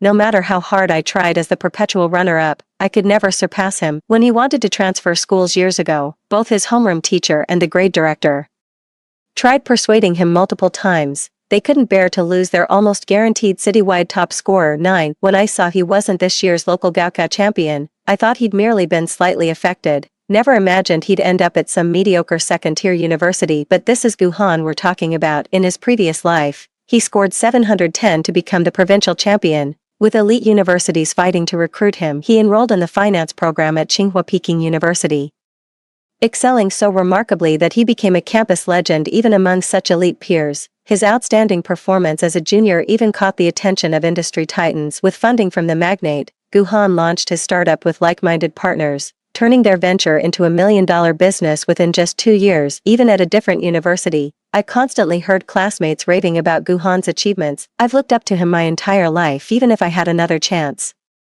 Though I didn't see him at Tsinghua or Peking University, I'd still assume he was out there writing his own legend. But then our class monitor told me Gu Han went to a second-tier college, ended up as a low-level clerk in some small company, and drifted through years without any achievements. It's like hearing someone claim Jack Ma never founded Alibaba but spent his whole life as a schoolteacher. The sheer disillusionment and shock left me rooted to the spot, utterly dumbfounded. The class monitor continued his animated storytelling. Han Gu and Kaiwei Bai have been on again off again these past few years. Kaiwei's been completely dependent on Han's support since her family went bankrupt and cut her off. That spoiled rich girl never learned financial responsibility. They say she constantly fought with Han over money. Then what happened? Well, according to my high school friend Lei Gung, Kaiwei secretly used Han's savings for cosmetic procedures. When Han found out, he dumped her on the spot. The friends couldn't help but burst into applause. Serves him right. Thank goodness Jiqing dumped that scumbag. Just steps out of the private room, she bumped straight into someone. Sorry, the deep voice from across sounded all too familiar. I looked up and there he was, just as I'd thought, Gu Han. The waiter's uniform did nothing to diminish his striking good looks. 5 years had passed, yet apart from looking more mature,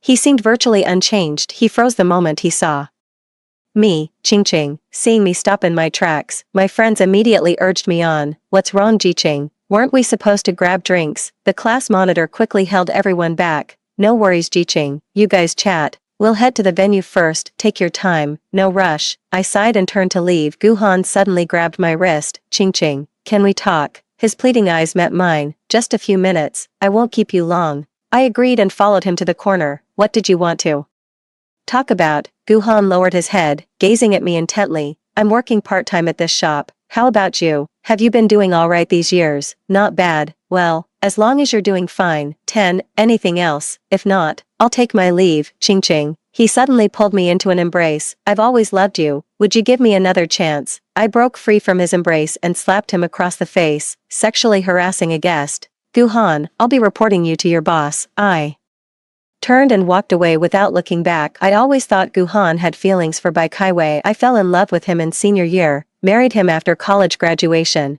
and stayed together for 7 whole years until my pregnancy. If he wasn't utterly obsessed with Bai Kaiwei, I can't fathom why he'd abandon me during my life-threatening childbirth. Yet in this lifetime after my breakup with Guhan, he didn't seem nearly as devoted to Bai Kaiwei. This used to puzzle me deeply, but now I understand from beginning to end. What he loved was never me nor Bai Kaiwei, but the obsession with the unattainable, a mere illusion. That's why in our past life, he couldn't see me by his side, loving the missing Bai Kaiwei so deeply he wished me dead. Yet in this life, after our breakup, he can't seem to forget me. Realizing this made me physically sick, but Guhan clearly wasn't giving up. He somehow got hold of my new WeChat ID and sent a friend request. His first message was, "Long time no see.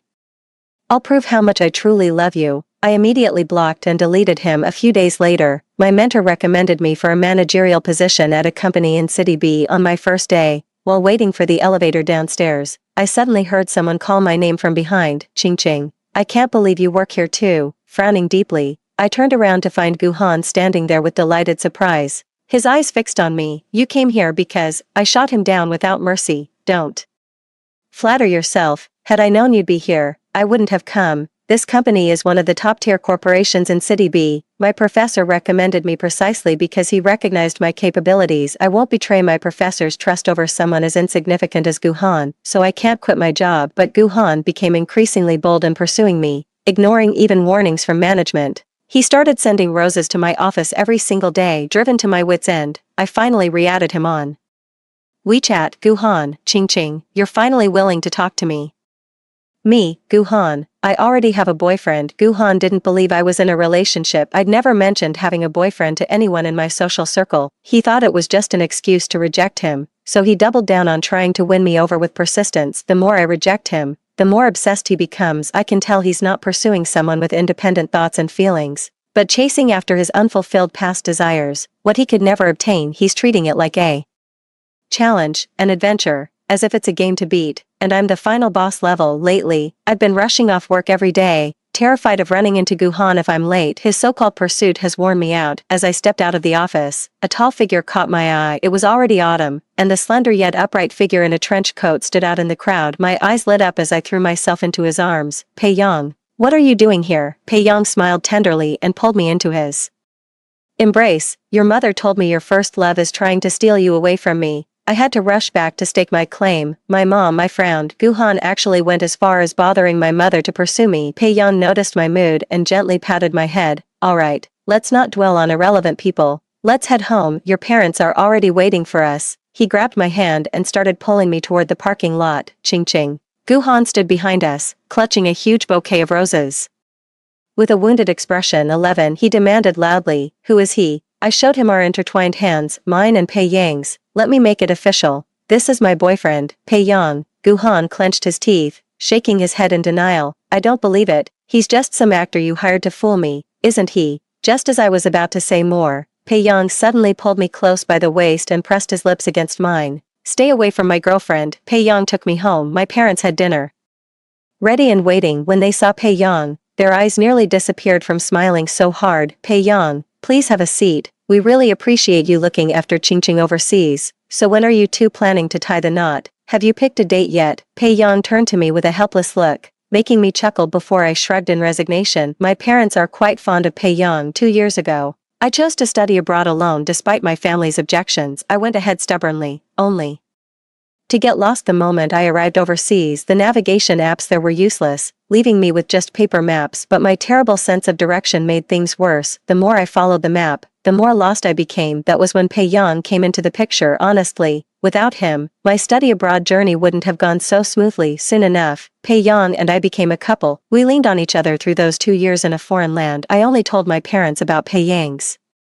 existence, and hadn't found the right moment to properly introduce her to my friends yet. The year after, while Pei Yang and I were picking out wedding dresses, I ran into Gu Han at the boutique entrance. He'd already quit his position at that major corporation by then. Looking even more down on his luck, he chased after me asking, "You're getting married?" I showed him the ring on my finger. "Right. I won't be sending you an invitation then." His eyes turned dull. "Ching Ching, just call me by my name." I glanced at Gu Han. "We're not that close." He gave a self-deprecating chuckle. "Ching, Song Ji Ching, I wish you happiness in your marriage." After the half-hearted remark, I turned to leave. He suddenly said, "I had a dream the other day. In that dream, you and I got married." I stopped in my tracks and gave him a cold stare. "What are you trying to say?" Gu Han turned his face away. "I wanted to say, the me in that dream truly loved you." "Just a dream." Without changing expression, I ignored Gu Han behind me and pushed open the bridal shop door. Inside the door, Pei Yang opened his arms to me. Story 2, after my cousin's death, the husband's hair turned white overnight. He dashed back to the countryside like a madman. He dug up the grave in public, kissed his cousin's rotting corpse, and wailed in anguish, "Why did you insist on taking the Peking University entrance exam with me all those years ago? If it weren't for this, my family wouldn't have forced me to marry you. Nuanyang wouldn't have ended up with that crippled monster either. We wouldn't have been separated for over 20 years. I can't stand my husband's baseless accusations and erratic behavior." She bluntly asked for a divorce, yet my husband still murdered me in my sleep without justification. Nuanyang is dead. We, the ones truly responsible, deserve to die in our next life. I swear I'll never abandon her for career prospects and choose you again. The next moment I opened my eyes, drums thundered and firecrackers roared. It was the day Peking University's admission letter arrived in our village. I saw my 18-year-old husband being swarmed by the crowd, while my timid cousin peeked from the sidelines. "Stride forward, Lu Mai. If you leave for Peking University, what will happen to my cousin Zhou Nuanyang?" "1. Nuani, are you telling the truth?" the aunt asked with a shocked expression. Under the watchful eyes of the entire village, I pointed out Lu Mai and Zhou Nuanyang one by one. "Auntie, the people involved are right here. Why ask me when you should be questioning them?" Both Lu Mai and Zhou Nuanyang were barely 18 or 19 at the time. The young man was as handsome as a slender silver birch. The woman was as delicate as a dewy hibiscus. Their striking appearance stood out vividly among the plainly dressed villagers. They were so perfectly matched that anyone could see they were made for each other. In their past lives, they loved each other desperately yet pretended to be strangers, deceiving me for years. Since they're in love, can't I just let them be together in this lifetime? Unexpectedly, Lu Mai's face darkened as he spoke with grave seriousness. "Zhou Nuani, what exactly are you trying to achieve by fabricating baseless rumors and tarnishing your cousin's reputation?" These words left the villagers both bewildered and astonished. Zhou Nuanyang's face instantly paled, her expression crestfallen and dejected. Noticing this, I deliberately raised my voice. "Lu Mai, you and Nuanyang have been together for so long. Wouldn't this joyous occasion be perfect to make it official?" The aunt's eyes gleamed shrewdly as she shook Zhou Nuanyang's arm beside her. "Darling, when did you start dating Lu Mai? With him getting into Peking University, our family's fortunes are about to change for the better." Zhou Nuanyang looked up at Lu Mai with longing in her eyes. Seeing Lu Mai frown and press his lips together, she could only muster a feeble rebuttal. "Mom, that's completely unfounded. I'm not with Lu Mai at all." Auntie's lips parted slightly as her face fell. Instantly, the crowd began to accuse me. "Zhou Nuani, you're the village college graduate. Why would you spread baseless rumors about your cousin and Lu Mai? How could someone educated be so malicious, deliberately ruining her own cousin's reputation?" "I don't think so. Could this be a misunderstanding?" Amidst the buzzing crowd, I laid out the evidence point by point. "Don't doubt me, folks. There's a tree in the marsh reed beds by the village entrance with Lu Mai and Zhou Nuanyang's names carved on it, and that heart-shaped stone pendant Nuanyang wears around her neck. Didn't Lu Mai pick it from those very marshes and gift it to her?" "Lu Mai, stop hiding it. That handkerchief in your pocket was clearly stitched together by Nuanyang from fabric scraps at the textile mill, wasn't it?" Xiao Liuzi beside Lu Mai swiftly reached into his pocket. Sure enough, he pulled out a handkerchief embroidered with the character Yang. As for Zhou Nuanyang's heart-shaped stone pendant, too many people have seen it with their own eyes. Hiding it is pointless. A few kids in the crowd of villagers burst out laughing too. "We've actually seen carvings on trees when playing in the tidal flats. One was the character Lu, the other Yang. Don't believe us? We'll show you. Got it. Every dating spot and love token got thoroughly exposed. Lu Mai and Zhou Nuanyang had no defense left. The amp burst into happy tears. Nuanyang, why so shy? This is absolutely wonderful news. Your late father must be watching over you from heaven. How else could our son-in-law get into Peking University, the finest in the land? With that, she seized Lu Mai's arm. Come along, son-in-law, let's go home and discuss the wedding arrangements with your parents. Zhou Nuanyang looked deathly pale, while Lu Mai appeared stiff and uncomfortable. These two people in love looked as if they were being forced to accept their own relationship. How absurd. Too, in my past life, my husband Lu Mai and I were the only two students from our village who got into top-tier 985 universities during the millennium year, both admitted to Peking University later. We went to Beijing together for college and stayed to work after graduation. We fell in love, got married, and started a family. We've never had a single argument in half a lifetime. Our children often say, Mom and Dad are living proof of what true love looks like. Even I had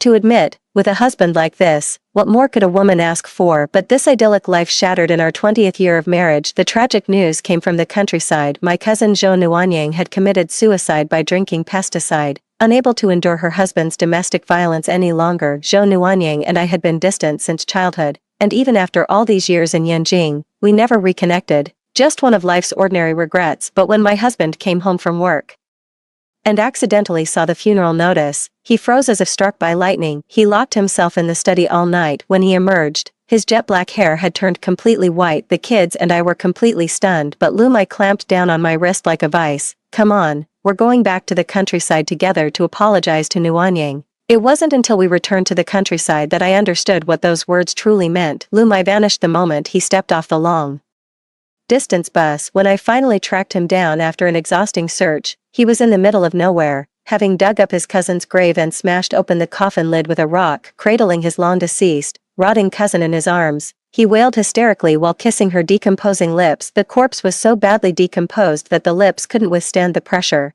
They just peeled right off. My stomach churned violently as I doubled over, retching uncontrollably. Lu Mai, drenched in putrid corpse fluids and gory debris, advanced toward me with bloodshot eyes. Half a corpse's flaking lip still clung to his mouth. He roared at me like a deranged madman. Why did you insist on applying to Yanda University with me back then? If it weren't for that, my family wouldn't have forced me to marry you. Nuanyang wouldn't have ended up married to that crippled monster. We wouldn't have been separated for over 20 years. As the nauseating stench of decay drew near, I didn't hesitate another second. I bolted straight for the village. 3. It only became clear to me later my husband and his cousin had secretly been in love during their youth, but when Lu Mai had to leave for Peking University, they were forced into a long-distance relationship. Over their 4 college years, Lu Mai gradually drifted apart from Zhou Nuanyang. Feeling time slipping away, Zhou Nuanyang eventually married Li Hui, who had been left disabled and disfigured in a traffic accident. Under his family's arrangement, Lu Mai chose to marry me, someone from his same social circle. Only 20 years later, when Zhou Nuanyang passed away, did Lu Mai suddenly feel his heart shatter with overwhelming regret. Though Lu Mai had regrets, he shamelessly pinned the blame on me instead. In the following days, Lu Mai's hysterical rumor-mongering twisted the village's public opinion in bizarre directions. Relatives and friends all pointed fingers in accusation. Ugh, hell hath no fury like a woman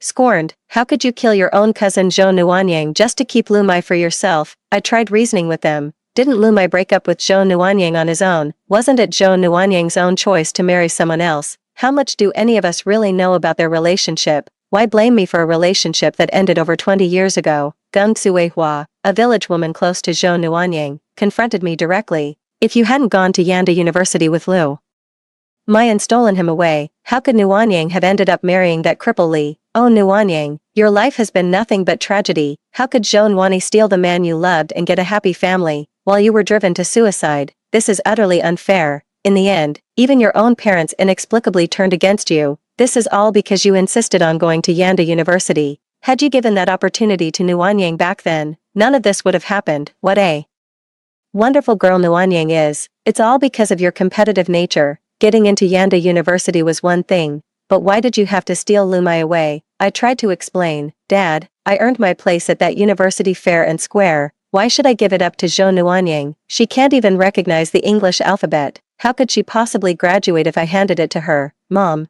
when Lu Mai and I were discussing marriage, did he and Zhou Nuanyang lose their tongues, if they'd spoken? Up just once, I wouldn't have spent half my life as someone's half-baked consolation prize.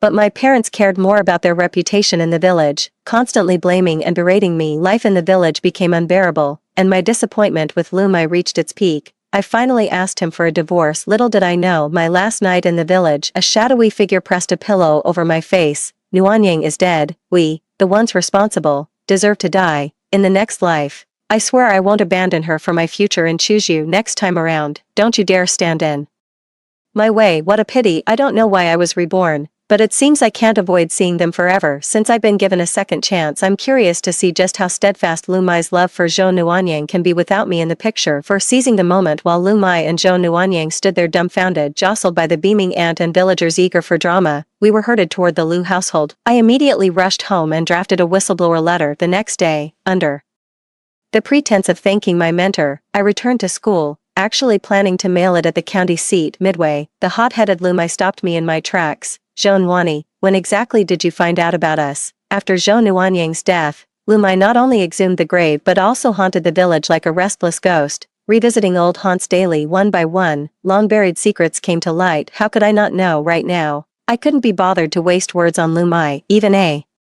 dog knows not to block the road. How shameless can you be, manhandling your future sister-in-law in public? Lumai blurted out without thinking. What sister-in-law? There's nothing between me and Zhou Nuanyang. If anything, who gave you the right to meddle and force me together with your cousin? I shot Lumai a bewildered look. Wasn't he head over heels for Zhou Nuanyang? How could you say such a thing? Lumai is clearly restless and agitated now, unable to conceal even the slightest thought. I deliberately spoke with righteous indignation. And here's my cousin Nuanyang risking her job to steal premium fabric from the textile mill just to make you a shirt. How can you claim nothing's going on when you're still wearing clothes she personally tailored for you? A flicker of realization crossed Lumai's angry gaze. You even know about that? I arched an eyebrow. What else? Our families may have drifted apart over the years, but blood runs thicker than water. My cousin's household may have lost its man, but if you think you can play the modern-day chin shimmy, remember the Zhou family still stands. Lumai was not just shocked, he was downright furious. He assumed Zhou Nuanyang was a sieve who'd leaked everything to me. Once the seed of suspicion is planted, all you need to do is wait for it to take root. Sooner or later, it'll bear unexpected fruit. I took the chance to step on his foot. Get lost. If you dare speak to me in that accusatory tone again, I'll tell Aunt it's you who objects to this marriage. Let's see how your family handles her tantrums then. With that, they stormed off. 5. After mailing the letter at the county office to make the act convincing, I actually went back to my alma mater. The school remained as dilapidated as I remembered, worn down by years of neglect. Moss covered the steps, and vines wrapped around the squat teaching building. My beloved teacher was both thrilled and delighted to see me. This marks the dawn of the new century.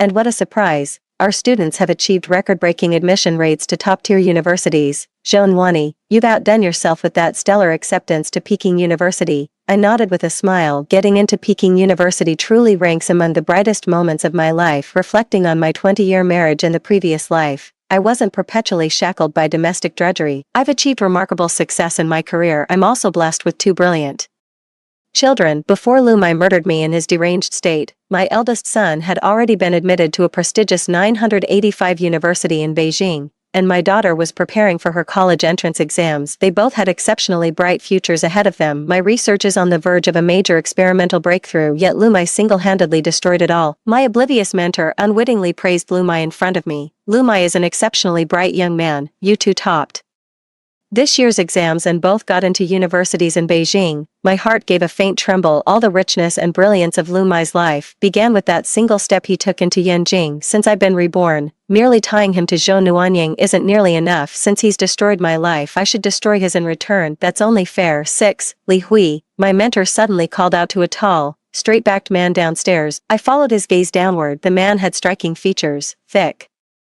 eyebrows, large eyes, and undeniably handsome. There was an uncanny sense of familiarity about him. The man hurried upstairs as our mentor introduced us. This is Li Hui, my nephew. He just got discharged from the military and now runs a transport business in town. And Zhou Nuani, our school's rare talent who made it to Peking University this year. I looked at Li Hui in surprise. The profession and background match perfectly. Isn't he the man Zhou Nuanyang married in her past life after Zhou Nuanyang's death? I occasionally crossed paths with this man from a distance in the village. Back then, He walked with a limp and bore extensive burn scars on his face. Not a trace of his former handsome features remained. Tagging along was a 6-year-old boy with a perpetual runny nose. Rumor had it he'd adopted his fallen comrade's orphan because he couldn't father children himself. Li Hui noticed me staring at him. What? Do I have 3 heads and 6 arms? Why the death stare? I choked. Do you know Zhou Nuanyang? Li Hui grinned. Never heard of her. But I just met someone called Zhou Nuani. I must apologize for my clumsy words, though it's unclear how Li Hui became such a wreck later. But now that Zhou Nuanyang and Lu Mai's relationship is exposed, she probably won't marry Li Hui after all. When bidding farewell to my mentor actually wanted Li Hui to give me a ride. Worried that an early encounter between Li Hui and Zhou Nuanyang might disrupt my plans, I politely declined.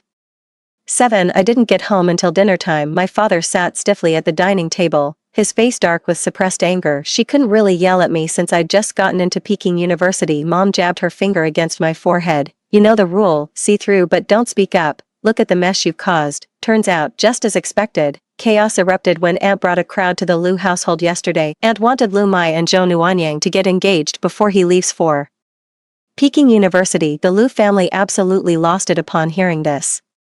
Lu Mai's college admission was nothing short of a miraculous blessing for the Lu ancestors. How could they possibly agree to let their son marry some unrefined village girl who lost her father before he even went to college? The Lius accused Zhou Nuanyang of shamelessly seducing their college-educated son. The aunt, widowed young, had a fiery temperament. She immediately retorted that Lu Mai was no college student when he took advantage of an innocent maiden. How could you turn your back on old friends the moment you got power? After all that yelling, we still couldn't reach any conclusion. So we just called it quits. My aunt came to our house first thing this morning. She begged my father, the village chief, to step in and settle the matter. I feigned shock and said, no wonder Lu Mai came to confront me first thing in the morning, blaming me for forcing him together with Zhou Nuanyang. So the Lius had already planned to take advantage of my cousin without taking any responsibility. My father viewed Lu Mai, who got into Peking University, through rose-tinted glasses of academic excellence. Don't talk nonsense. Someone who got into Peking University like Lu Mai would never do such things. I'm fanning the flames. Dad, the college entrance exam only filters IQ, not character. If he's so focused on getting into college, why would he provoke Zhou Nuanyang for no reason? If he truly liked Zhou Nuanyang,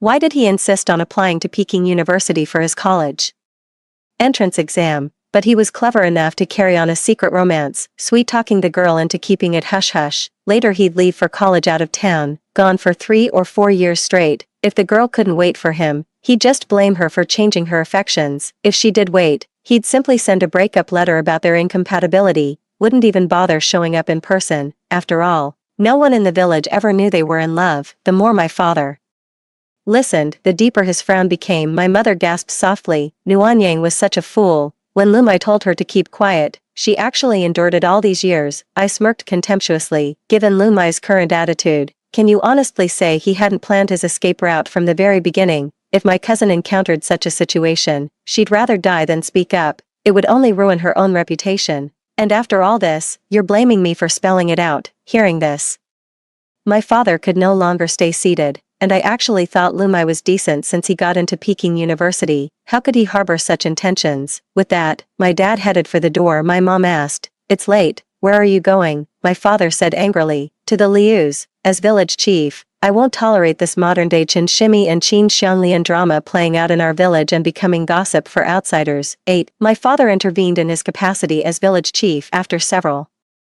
rounds of mediation, the Lu family finally relented. They'd have Lu Mai get engaged to Zhou Nuanyang before he left for college. In rural areas, early marriages were common. Holding wedding banquets before obtaining marriage certificates happened all the time. To the Lius, this engagement was just a way to silence the village gossips, and clearly understood the risk of backing out. So under the pretense of engagement, she demanded 30,000 from the Lu family. Back in 2000, 30 grand was a small fortune in our village. The Lius and aunt ended up brawling over that money again. The parents from both families were arguing at the Lu household. The young couple also ran outside the village to quarrel. Lu Mai confronted her. I already agreed to get engaged to you. Why are you still forcing my family to come up with 30,000 yuan? But my mom said, now that you've gotten into Peking University, 30,000 yuan will be nothing to you. Zhou Nuanyang's voice trailed off as tears streamed down her face like pearls, but Lu Mai showed little sympathy. He was utterly exasperated. Do you think attending Peking University means I don't need to eat, drink, or maintain social relationships. I don't think I truly matter to you at all. Otherwise, why would you always blindly follow whatever your mother says? I specifically told you to keep this confidential, and now everyone knows.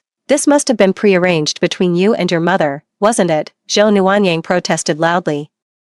I tried to keep it under wraps, but even kids spotted your carvings. What was I supposed to do? Lu Mai threw caution to the wind. Zhou Nuanyang, you're just a factory girl from trade school who landed a Peking University grad like me. Must be your lucky day. Afraid this golden goose might fly away, trying to chain me down with 30 grand. Zhou Nuanyang had endured enough accusations and humiliation these days. In the end, the most devastating blow came from a lover's deliberate slander.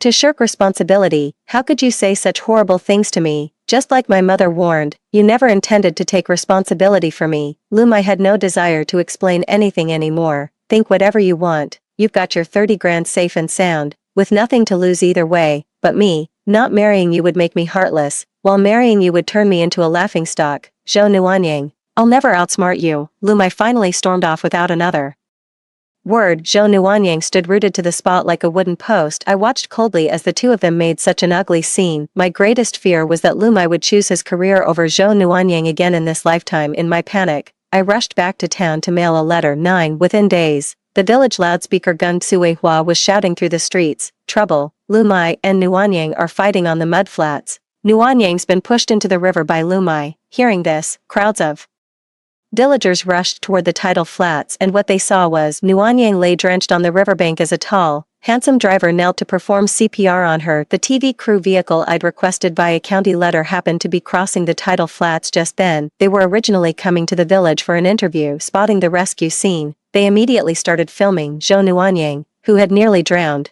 came to weakly just as the crowd had gathered. Her tearful doe eyes instantly zeroed in on my father through the crowd. "Uncle Village Chief, I can't marry Lu Mai anymore. That bastard pushed me into the river just to keep the 30,000 yuan betrothal money. Wah." Meanwhile, several village youths were already dragging over a mud-caked Lu Mai from a distance. Lu Mai wore a strange expression, his eyes wide with shock as if completely bewildered by what was happening. The moment he arrived, he kept asking, "What year is it, Little Six? Why do you all look so much younger?" Little Six replied with visible irritation.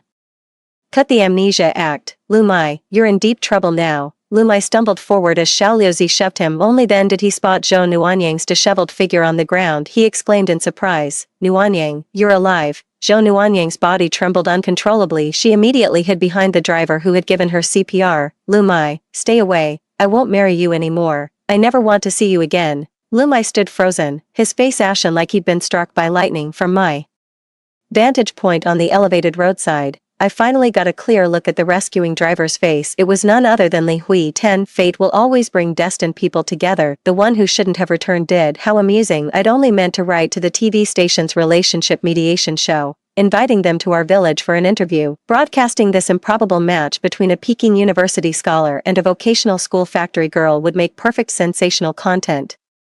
News spreads like wildfire. With public opinion mounting, Lu Mai had no choice but to take responsibility. Even if Lu Mai genuinely went to college, he'd likely break off the engagement within 3 or 4 years. With this program airing, Lu Mai can forget about using marriage as a social ladder in the future. I have my ways to cut off all his escape routes. To everyone's shock, Lu Mai pushed Zhou Nuanyang into the river to break off their engagement. The TV crew were quick-witted. They realized a crime of passion, attempted murder, had occurred in the chaotic scene. Before the police arrived, they quickly interviewed and filmed both the drowning Zhou Nuanyang and her rescuer Li Hui. Finally, holding a microphone, they cautiously approached Lu Mai. "Lu, is it true you and Ms. Zhou were secretly dating before the college entrance exams? Lu, did you accidentally push your girlfriend Ms. Zhou into the river just now? Lu, may I ask what exactly you plan to do when inviting Miss Zhou to this deserted beach today?" Lu Mai must have just been reborn, his mind still in complete disarray. When he finally processed the reporter's question, he suddenly became furious. "Did I ever consent to being filmed? What are you shoving that camera in my face for?" But Xiao Lu and the others held him down until the police arrived. The victim, Zhou Nuanyang, suddenly burst into tears with a loud wail. "Uncle officers, you've got to save me. It was him. Lu Mai deliberately lured me to the mudflats and pushed me into the river from behind. Lu Mai tried to kill me. Lu Mai turned deathly pale after miraculously getting a second chance at life. I was publicly accused of murder by my naive first love from my past life. The emotional devastation was beyond words. 11. The police took everyone involved in for questioning. Xiao Lu and the others, burning with curiosity and indignation, rode their motorcycles to the county police station to follow the developments. They ended up giving me a ride too. They were chattering away during the trip. Do you think Lu Mai did it on purpose? No way. He got into Peking University with a bright future ahead. Why would he do that? Honestly, Zhou Nuanying has no self-awareness at all. How could a college student and a factory girl possibly be a match? Exactly. Getting engaged is one thing, but demanding 30,000 yuan on top of it, the guy driving me. Xiao Lu suddenly chimed in. Lu Mai was never decent to begin with. What?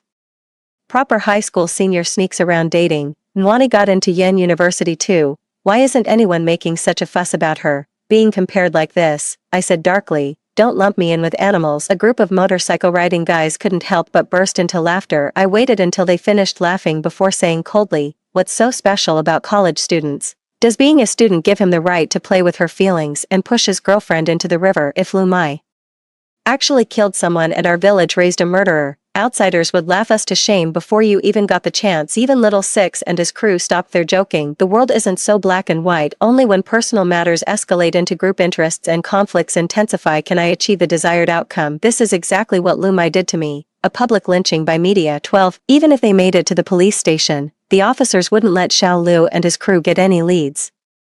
At most, they were just standing around in the lobby, completely shameless. When my dad rushed to the police station and saw them, he couldn't help but frown. What are you doing here? Trying to make things worse. Then he noticed me standing among Little Six and his crew. What are you doing here? I raised an eyebrow. Dad, Lu Mai just tried to kill Zhou Nuanying. As village chief, you're way out of your depth handling criminal cases now. My father's eye twitched violently. I could tell his heart wasn't doing too well either. The village finally produced 2 Peking University honor students, only for one to instantly become a murder suspect. The public outrage will probably crucify him for arranging this match. My father climbed the stairs with visibly trembling thighs. Coincidentally, Li Hui came downstairs and spotted me. What are you doing here? Are you okay? Chaos erupted on the second floor. It was Lu Mai, freshly reborn, resisting interrogation in an emotional outburst.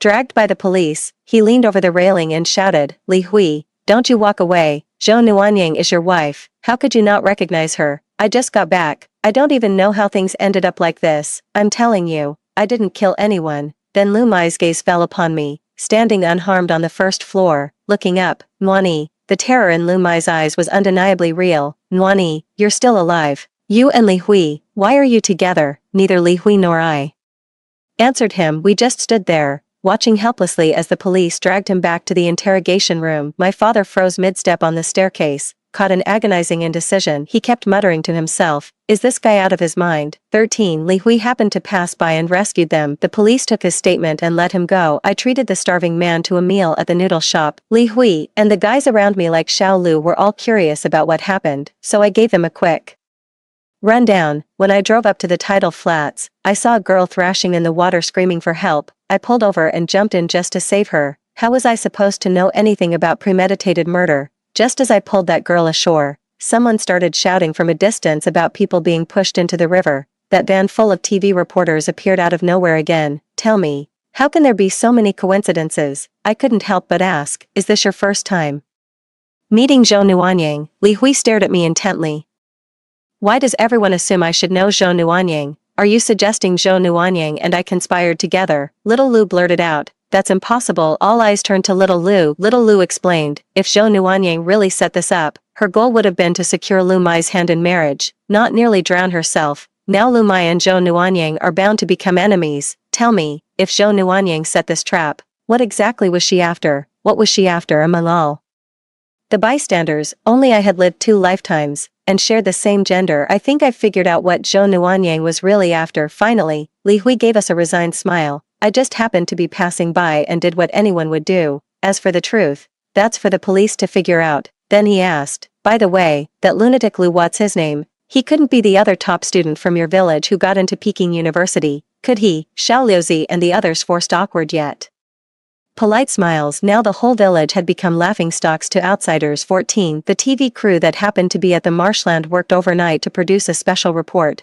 which aired during prime time on local television. The program meticulously reconstructed the incident's timeline. That day, Zhou Nuanyang was the one who first asked Lu Mai out to the title flat for their date. She mainly wanted to clarify the matter about the 30,000 yuan and their engagement, but then, Lu Mai had some inexplicable impulse. Seizing the moment when Zhou was admiring the view by the shore, he suddenly approached and embraced her from behind. He sneered, "Want that 30 grand so badly? Let me burn some for you in the afterlife." Then he shoved Zhou Nuanyang into the rushing tidal currents. Zhou Nuanyang knew how to swim, but the marsh waters beneath were choked with thick aquatic weeds. Zhou Nuanyang drowned because his feet got tangled in the water weeds. After pushing someone into the water, Lu Mai heard the cries for help but walked away without looking back. Had it not been for truck driver Li Hui passing by, Zhou Nuanyang would likely have died underwater. Going through this ordeal changed everything between them. Zhou Nuanyang insisted that Lu Mai deliberately tried to drown her, yet Lu Mai was behaving like a complete lunatic. He kept rambling nonsense, constantly mixing up people's backgrounds and relationships. By his own admission, he'd killed someone, but claimed it wasn't intentional. The victim was his wife, but not Zhou Nuanyang. "It was me, Zhou Nuani." The desperate Lu family immediately requested a psychiatric evaluation. The diagnosis confirmed Lu Mai indeed suffered from persecutory delusions. The case ultimately ended in a settlement. Zhou Nuanyang received 30,000 yuan in compensation, and after getting the money, she moved out of the village with her aunt. Lu Mai was transferred from detention to a psychiatric hospital. Peking University would never admit a potential criminal with a history of mental illness. I became the only top student from our village to enter Peking University at the turn of the millennium. In this lifetime, Lu Mai gained neither career prospects nor love. Instead, he was utterly disgraced and became a complete madman. 15. The moment the program aired, it caused a local sensation. Outraged crowds stormed the Lu family's doorstep in the village, pelting rotten eggs and spoiled vegetables, even smashing several windows. The villagers were hurling all sorts of curses. My father sighed heavily, his hair graying from worry. How could the TV station air this program without any warning? The Lu family finally produced a Peking University graduate, and now this. Sigh. I asked, "Dad, the Lu family finally produced a suspect. What's the point of blaming the TV station?" My father shot me a glare. My mother immediately came over and pulled me aside. "Don't upset your father. Sure, you got into Peking University, but you'll inevitably settle down in a big city. The Lius have a son, even if he stays in the city like you, at least their grandson will return to the village. The Lu family scholar is the only one who truly belongs in this village, so that's how it is. That's why my father always favored the Lius." 16. After I left for college, my father stepped down as village chief. Truth be told, the villagers would have gladly kept him in the position. He felt utterly humiliated. Had he not pushed for Lu Mai and Zhou Nuanyang's engagement, Lu might never have turned violent toward Zhou, eventually driving himself to a complete mental breakdown. My father secretly blamed me too. He thought if I hadn't exposed Lu Mai and Zhou Nuanyang's secret affair, none of the subsequent chaos would have happened, but he wouldn't dare say it outright. After all, his daughter getting into Peking University became his only remaining claim to prestige after retirement. Saving face matters more than anything to him. 17.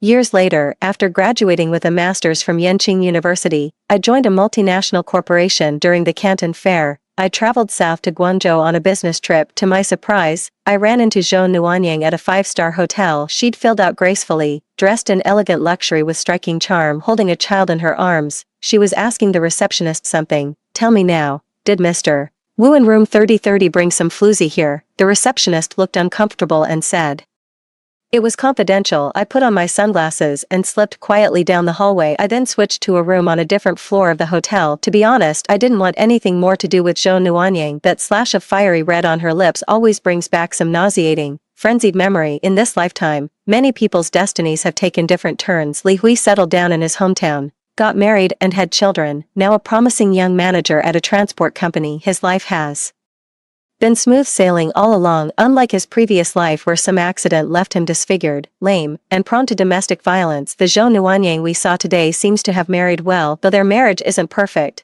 At least the wealthy businessman she married provides her with a comfortable material life, compared to ending up as an impoverished village woman trapped in domestic violence who ultimately commits suicide by drinking pesticide. This is already much better. I'll be staying in Guangzhou on business for a while longer. I lost count of how many days had passed. There I was again in the hotel lobby, running into Zhou Nuanyang by chance this time. She wore no makeup and wasn't holding the baby. Oversized sunglasses hid the swollen bruises on her face. She was on an emotional phone call with her husband. Why don't you and that homewrecker just drop dead outside? How dare you lay hands on me over a few words? Watch out, hope you crash that car of yours. The venomous outburst drew sideways glances from bystanders. Ironically, the husband she cursed, Manager Wu, happened to be a mid-level executive at one of our company's supplier partners during the Canton Fair. As the contractor, he treated our business trip team to dinner. The follow-up collaboration fell through because Mr. Wu was actually in a car accident and tragically became paralyzed from the waist down. Zhou Nuanyang and I never crossed paths again. I began to vaguely discern the underlying patterns behind why certain things are destined to happen no matter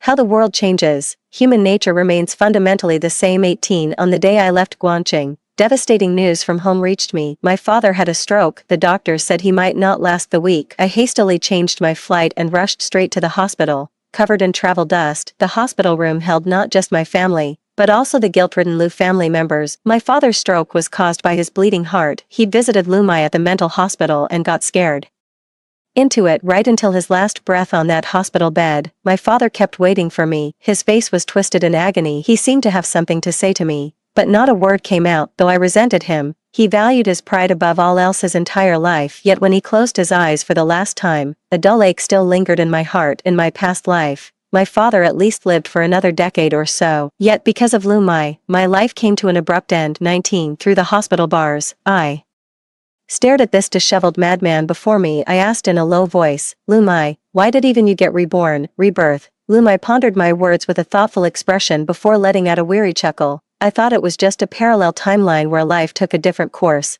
Never imagined it'd be an actual rebirth. Darling, he still dares to call me by that name from our past life. This is nothing but pure provocation. So I mercilessly tore off his mask, playing the madman for 8 straight years. Now that's what I call dedication. For all 20 years of our marriage, you've been acting the part of the perfect husband and father, but thanks to your acting skills, I finally figured it out. In your past life, you were just trying to play the fool to dodge a murder conviction. What I don't get is, if you led the perfect persona you crafted so much, why kill me? Lu Mai flashed a taunting smile. Because I loved Zhou Nuanyang. She's dead, and I regret it. I believe you tore us apart, so I killed you before taking my own life, just to atone to Nuanyang. Is that reason not good enough for you? After being reborn, I see Lu Mai and Zhou Nuanyang's relationship with crystal clarity, just some shallow, fragile puppy love, hardly any real depth or substance to it. I scoffed coldly. We've both lived 2 lifetimes now. Who are you trying to fool with this act? Lu Mai's smile vanished. He began unleashing 2 lifetimes worth of pent-up resentment toward me without holding back. I embezzled company funds, just a small amount, a few $1,000,000, that's all. I told you I wanted to sell our 2 properties, but you wouldn't agree. In our 20 years of marriage, I've earned most of the money in this household. You're just holed up in your lab all day doing research. What do you know about the humiliation of bowing and scraping to clients out there? We both graduated from Yanda, yet you get to enjoy the cushy stability of a government job while I'm out here weathering the storms and swallowing my pride. Why shouldn't I use this money? I couldn't help but sneer. When we got married, we agreed on our career paths. One would stay in the system, the other would work in the private sector. This way we'd have both stable household income and flexibility to adapt to economic shifts. For 20 years of marriage,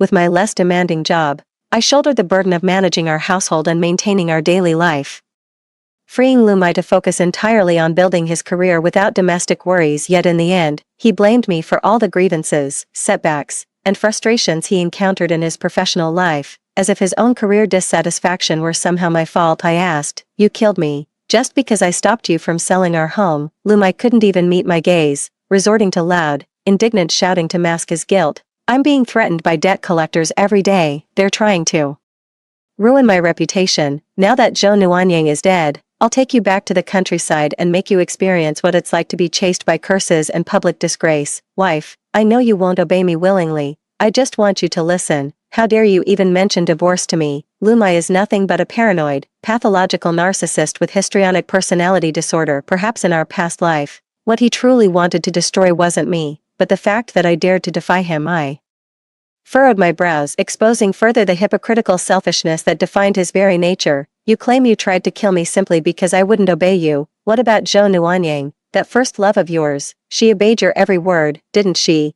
What kind of ending did she get after believing your promises? Lumai was instantly rendered speechless. 21. Lumai, you're utterly shameless. Lumai chuckled darkly. What shame compared to kissing Zhou Nuanyang's corpse, but who'd have thought, even after all that commotion, I still failed the psychiatric evaluation.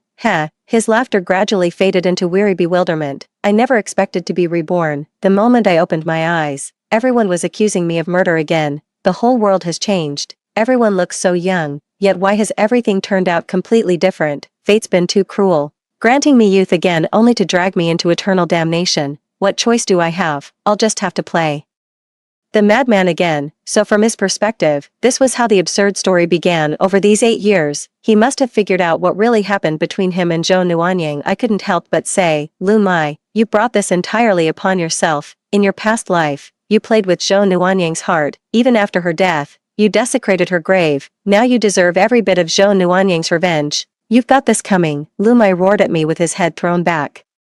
Zhou Nuanyang, if you hate me this much, aren't you the one who's been scheming against me? So I heard it was you who exposed my secret relationship with Nuanyang in public. I shared the conclusion I'd previously reached with Lu Mai. Did you really think there were only 2 reincarnators in this world, you and me? Judging by our rebirth timelines, we both died in our past lives before waking up to find ourselves young again. Have you never considered that Zhou Nuanyang's suicide was the true origin of everything? She died before any of us. Lu Mai was utterly shaken. He pondered deeply for a long time before finally piecing together the inexplicable details from these 8 years of rebirth. Zhou Nuanyang was reborn too. She returned earlier than all of us. I picked up where Lu Mai left off and continued speaking. Zhou Nuanyang's greatest regret in her past life was probably never marrying you, after being reborn. When I exposed her secret relationship in public, she still instinctively tried to cover for you. But as circumstances unfolded, she realized everything could truly start anew. Why wouldn't she seize this chance to rewrite her originally tragic fate? She genuinely wanted a fresh start with you. But what did your younger self ever do about it? No matter how the world changes, human nature remains fundamentally the same. Lu Mai, you never truly respected her from the beginning. You just wanted to play around. After your secret affair came to light, you didn't just belittle and mock her.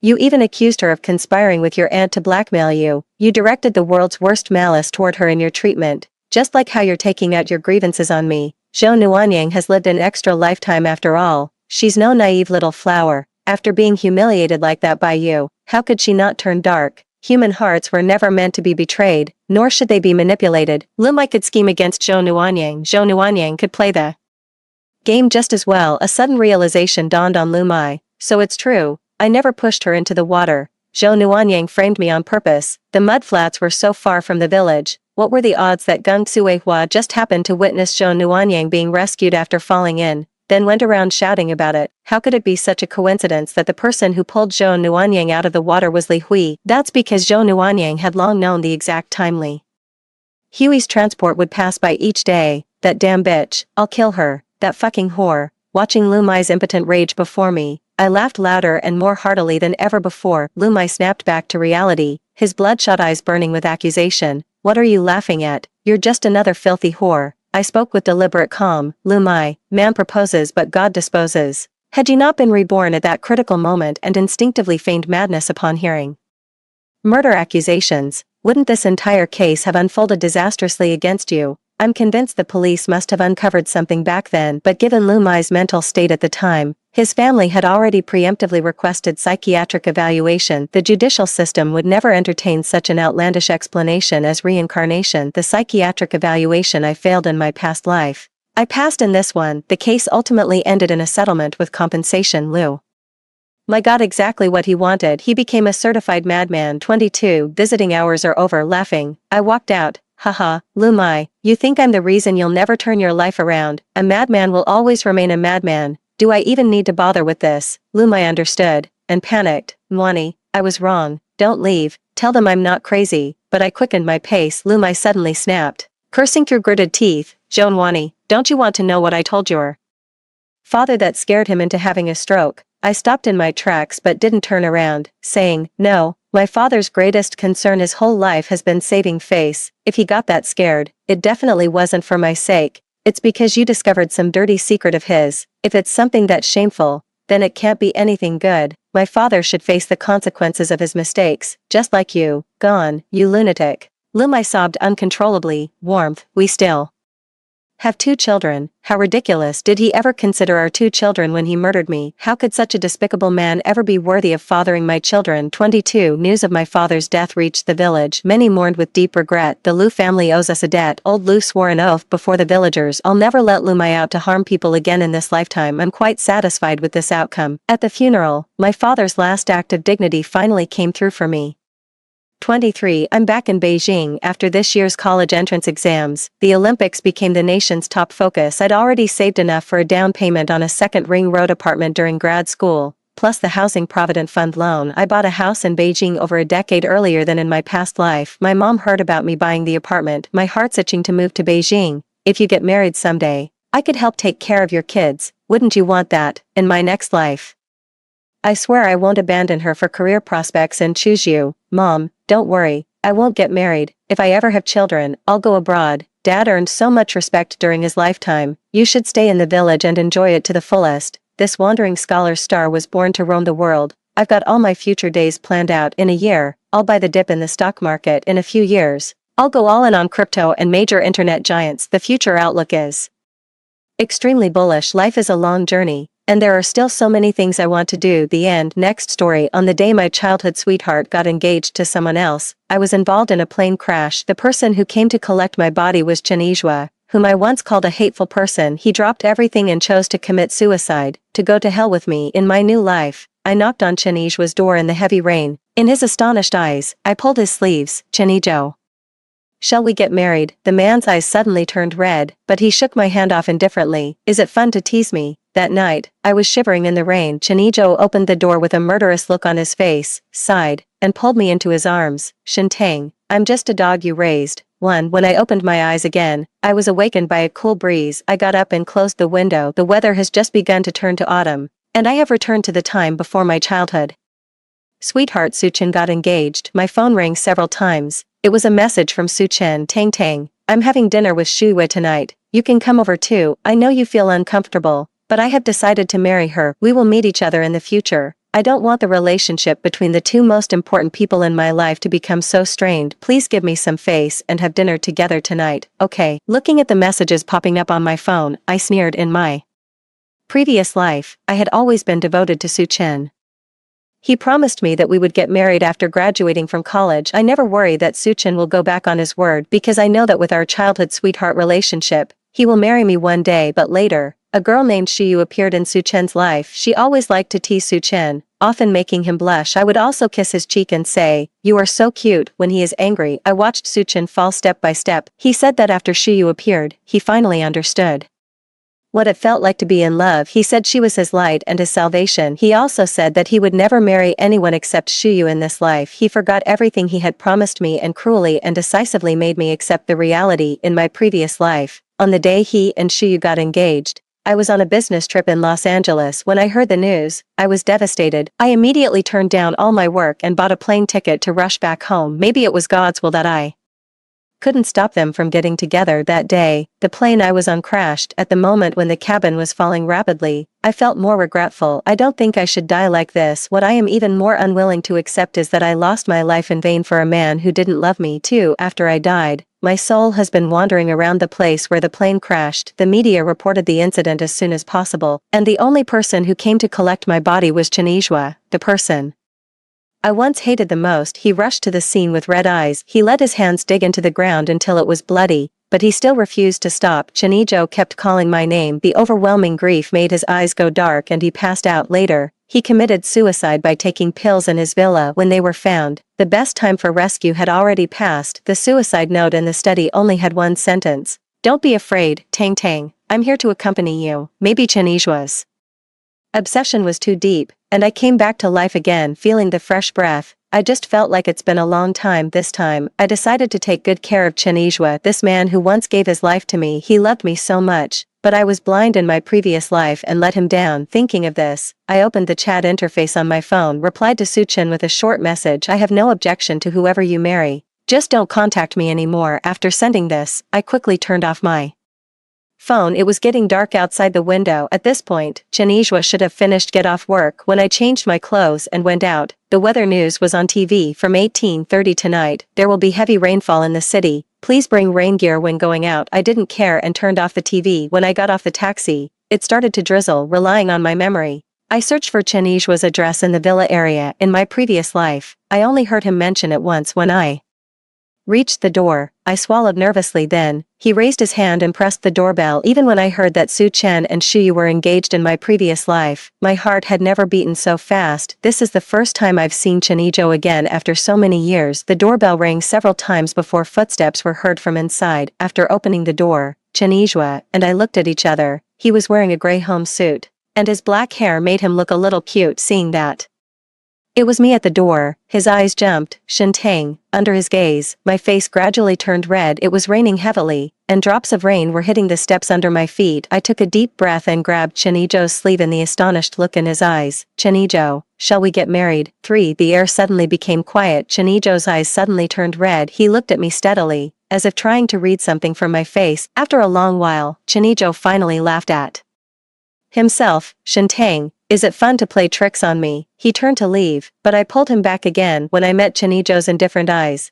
I just felt extremely uncomfortable. So this is what it feels like to be ignored. That's how I treated him in the past. I once called Chinizhuo a disgusting person. I once cried hysterically in front of him, begging him not to appear in my life again. Chinizhuo must have felt very uncomfortable at that time, but I was still feeling sad for Su Chen, and my mind was entirely on another man. I deserved to die. Thinking of this, my eyes became more determined. Chinizhuo, I know you don't believe me now, but I am sincere about getting married. I want to be with you. Chinizhuo's eyes deepened and he lowered his eyelids. The moment I closed the door, I heard Chinizhuo's cold voice. It's raining. Let's go back early. Just like that, Chinizhuo locked me out. The heavy rain roared and hit me in protest. I tried my best to move inside, but half of my body was still wet. In the early autumn weather, the rain brings a chilly chill. I stood there, not moving a step. After closing the door, Chinizhuo forced himself to go to the study to continue working. He has been doing this for 2 days in a row. The project had reached its final stages and he had to keep an eye on it. But the woman outside the door made him upset and unable to concentrate. She suddenly came to him today and said she wanted to get married, which really scared him. In the past,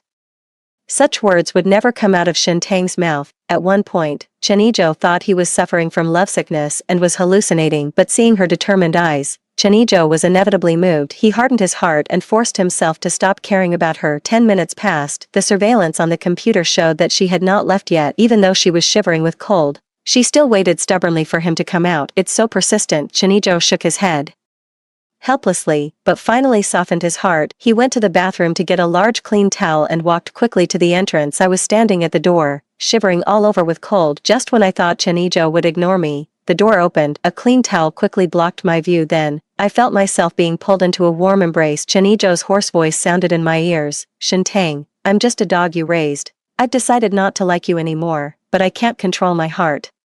My heart trembled violently and I opened my mouth to say something. The next second, she was picked up by the man and the rain was blocked outside the door. For Chinizhuo put me on the sink in the bathroom. His eyes were cold. Take a shower first. After saying that, he went to the bedroom and got me a set of men's pajamas. This is new and has never been worn. After you wash up, come out quickly. Watching him busying around, I nodded obediently. The bathroom door was closed by Chinizhuo. I looked at the furnishings in the bathroom and it was obvious that no woman had ever been here. This realization made me inexplicably excited. When I dried my hair and walked out, Chinizhuo was sitting in the study looking through some documents. Seeing me come out, he waved for me to come over. Drink this. Chinizhuo raised his hand and handed me the prepared cold medicine. The cup was still warm, and I drank it all in one gulp. Chinizhuo always has endless patience when it comes to me. Why couldn't I see his good side before? By the way, this is the first time I see Chinizhuo working. Seriously, he is completely different from the impression I had of him. I hesitated for a moment, thinking that I might as well not disturb him for the time being. As I was walking towards the living room, Chinizhuo stopped me. Are you serious about what you just said? I turned around and found Chinizhuo was also looking at me. His dark eyes showed no emotion. I'm serious, I answered like this as he finished speaking. His eyelashes trembled, feeling the hesitation emanating from Chinizhuo. My heart ached. The next second, I walked to Chinizhuo. She held his hand tightly in his blank eyes. I meant every word I said today. Chinizhuo, I want to marry you. Is that okay? This was the first time I proposed to a man, and I felt inexplicably nervous. Even the way he looked at Chenizhwa became somewhat cautious. He looked at me with his peach blossom eyes, as if he was afraid that all this was fake. Tang Tang, prove it to me. Prove that you are willing to marry me. How do you want to prove it? After he finished speaking, the man's Adam's apple rolled. Kiss me. I didn't say anything, just looked at Chenizhwa quietly. There was a possessiveness towards me and a hint of fear in his eyes. He was panicking, afraid that I was just acting on impulse. The next second, without a second thought, I leaned over and kissed him on the lips. Just as expected, Chenizhwa's lips are soft and kissable. As if he sensed my initiative, Chenizhwa was a little bit unbelieving. I took a step forward and kissed him, and he gently took a step back. If he took a step back, I would pursue him without hesitation. After feeling my determination, Chenizhwa sighed and took the initiative. He pulled me onto his lap and showered me with kisses. Late at night, emotions stir. Chenizhwa carried me to the bedroom. His hoarse voice was particularly sexy in the middle of the night. Tang Tang, it's not too late for you to regret now. I didn't say anything, but just gently unbuttoned his clothes. Use practical actions to show Chenizhwa that I have no regrets. There was a strong possessiveness in his eyes. Tang Tang, I will definitely die on you. I buried myself in his arms shyly. After all the trouble, I finally fell asleep from exhaustion. 5. When I woke up the next morning, Chenizhwa was gone. I walked into the living room and saw a prepared breakfast on the dining table. There was a pink sticky note stuck to it. Tang Tang, get up and remember to eat breakfast. I have an important meeting this morning. I will come back to pick you up after I finish my work. We will go to get the certificate. When I saw the words, get the certificate, I couldn't help blushing. Chenizhwa is really efficient. Get married when you say you will. Without any delay, I sat down in a good mood and ate the fried eggs Chenizhwa made for me. When I thought of him, the corners of my lips curled up slightly. While it was still early, I hailed a car and went straight home. I bought this house a few years ago. Although it's not big, it can be considered a home in this city. When I went downstairs with my ID, Chenizhwa was waiting for me in the car. I'll call a moving company later to move all your stuff to my place. He buckled my seatbelt expertly, his tone leaving no room for doubt. Seeing that I nodded without objection, Chenizhwa chuckled. He suddenly came closer and looked at me with his peach blossom eyes. Are you ready to be Mrs. Chen? My heart skipped a beat. Why didn't I realize before that Chen Ijo really likes to play tricks on people? I pursed my lips and kissed Chenizhwa on the lips without hesitation. The man's smile suddenly froze, and a suspicious blush appeared on his fair face. Chenizhwa coughed twice and returned to his seat. Sitting in the passenger seat, my smile gradually grew. A pure-hearted man like Chenizhwa is so easy to control. After completing a series of procedures, Chenizhwa seemed to have settled down. He held my hand and called me wife over and over again. I responded to him over and over again. Chenizhwa's eyes turned from joy to redness. At the moment of tears, he kissed my lips passionately. From now on, you are mine. Tang Tang, do you know how happy I am? Do you know how happy I am? I know. During so many dark days, he was always watching me silently from behind. Watch me cry, watch me laugh, watch me chase another man. Now, it's my turn to love him well. 6. Late at night, after I came out of the shower, I turned on my cell phone. There were dozens of missed calls, all from Su Chen. The latest piece of information just now. Tang Tang, are you hiding from me? Tell me where you are now. I rubbed my brows with a headache and planned to tell him about the marriage. I heard footsteps behind me, and Chenizhwa picked me up sideways. I screamed and my phone accidentally fell on the bed. The man chuckled and didn't care. Wife, it's late, time to go to bed. The next second, his lips covered mine. Chenizhwa seems particularly anxious tonight. The words I spoke were swallowed up in the kiss as they were making love. The clear sound of a cell phone ring filled the entire bedroom. Chenizhwa pretended not to hear and kissed her even more deeply. I was a little anxious and wanted to answer the phone. However, Chenizhwa grabbed my chin domineeringly and forced me to accept him. Tang Tang, pay attention. Okay. But the bell rang and stopped and rang again. There is a tendency to keep calling if you don't answer. After a long moment, Ishwa cursed inwardly with an unsatisfied look on his face. He took my cell phone from the end of the bed. When Chenizhwa saw the two big words Su Chen, his face darkened. The tone was also much colder than before. Looking for you. I looked at Chenizhwa and pressed the answer button. The voice on the other end of the phone was more urgent than I expected. Tang Tang, I know you are angry with me. Please stop being angry, okay? I haven't been able to contact you these past 2 days. I'm very worried. Are you home? Can I come find you now? I pursed my lips. No need, I'm not home now. Su Chen immediately responded, it's so late. Where else could you be if you're not home? I'm here with Chenizhwa. The air suddenly became quiet. Su Chen's disbelieving voice came from the receiver. How could you? 7. Before I could say anything, I felt the air around me get several degrees colder. Chenizhwa raised his eyes slightly and said lightly, Tang Tang, didn't you tell him that we are married?" looking at Chinijo's slightly disappointed eyes. My heart tightened subconsciously. I wanted to explain to Chinijo. No, I just wanted to tell him, even though I couldn't get a response. Suchin kept calling me on the other end of the phone. Chinijo's eyes darkened and he kissed my slightly open lips without hesitation. "Tang Tang, let me tell you, what method should I use to defeat my love rival?" Suchin was originally very anxious. He had imagined 10,000 reasons that he could not accept why is Shin Tang at Chinijo's place so late at night, but when he heard a slight gasp from the other end of the phone, Suchin felt like he was struck by lightning. At that moment, Suchin felt as if his world was collapsing. He once thought that as long as he looked back, Shin Tang would always be waiting for him there, but now, she is in the arms of another man. She doesn't like him anymore. This realization made Suchin tremble all over, and his blood froze. The next second, he heard Chinijo's voice on the other end of the phone. "Next time, remember not to disturb our married life at night, Suchin. Don't you have a wife?" After saying this, Chinijo decisively hung up the phone, but Suchin was still in shock for a long time. Shin Tang and Chinijo got married? No way, this is impossible. Tang Tang clearly hated Chinijo so much before. She clearly felt disgusted if she looked at Chinijo for any longer than necessary. Why marry him now? The more Suchin thought about it, the more upset he became, so he simply swept everything on the table to the ground. Inside the villa's bedroom, after a lot of trouble, Chinijo held me in his arms and said nothing. I felt a little flustered, but I still propped myself up and looked at him. There was an emotion in Chinijo's eyes that I couldn't understand. I leaned over and slowly smoothed his frown. "Chinijo, are you unhappy?" The man's eyes moved slightly, and his hands around my waist tightened. "Tang Tang, you still like Suchin, right?" Chen.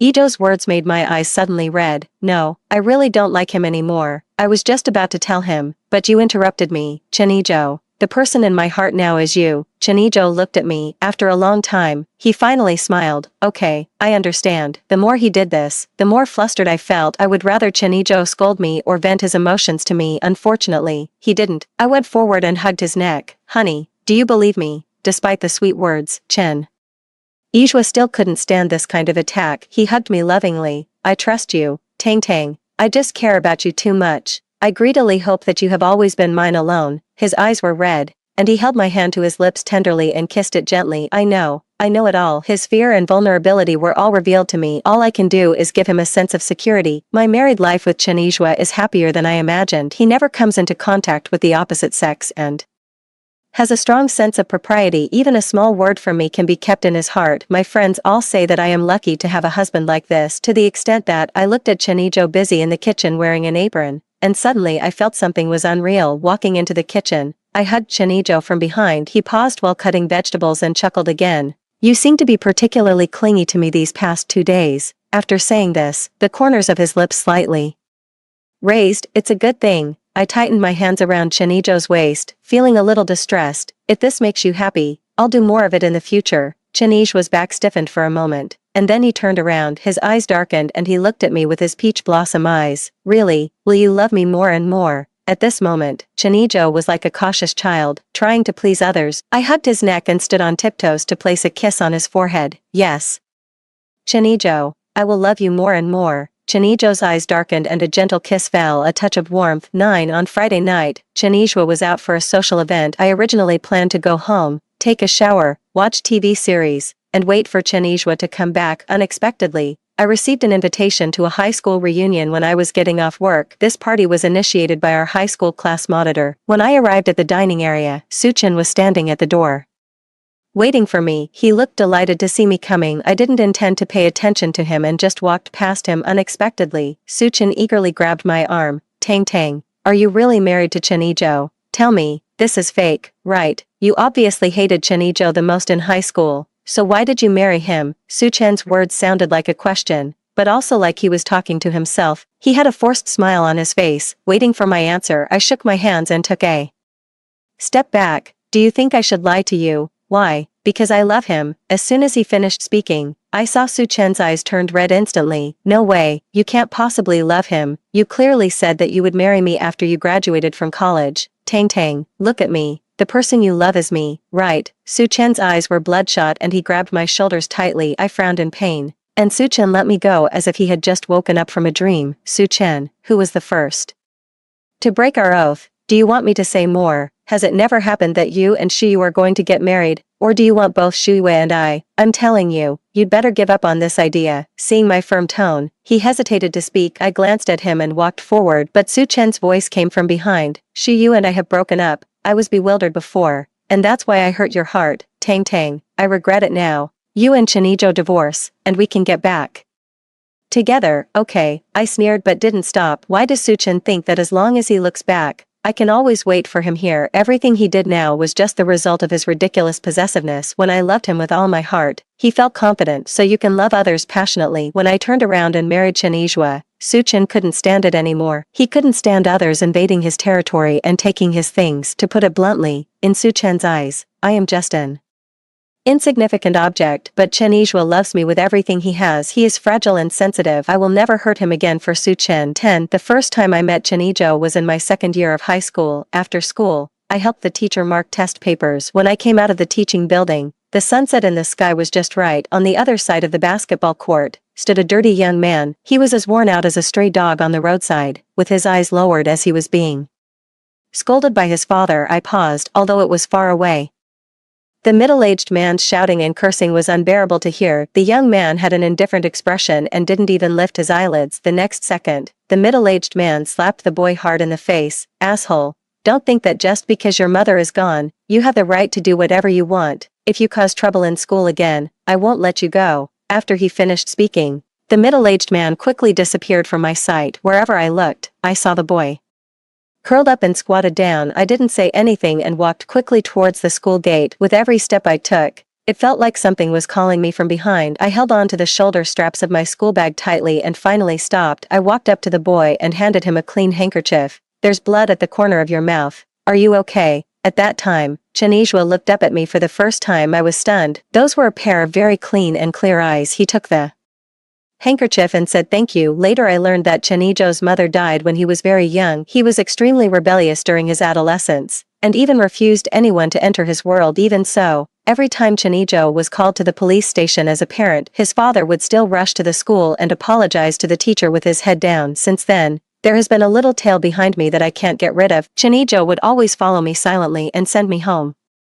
He would also stand up for me and fight for me when I was bullied. During that time, the rumor in school was that Chenizhua liked me. I finally couldn't stand it anymore. One time, I stopped Chenizhua in the dead of night. "Just tell me what you want." At that time, Chenijo chuckled, with a bitter smile. "Shintang, all I want is you. What about you? Can you give it?" That day, I cursed Chenijo harshly and called him a pervert. I cried and begged him to stop following me and stop appearing in my world. I said, "Chenijo, you really make me sick." As they looked at each other, the light in Chenizhua's eyes gradually faded. Later, I started to avoid him and tried my best to create opportunities to be with Su Chen. However, even Su Chen couldn't ignore Chenijo's presence. That's why he promised me that we would get married right after graduation. At that time, I looked at Chenizhua, who was hidden in the light and shadow. He agreed to Su Chen very deliberately and loudly, and Chenijo never appeared in front of me again. 11. Pulling myself away from my memories, I was already standing at the door of the box when I pushed the door open. The scene was very lively. Su Chen and I went in one after another,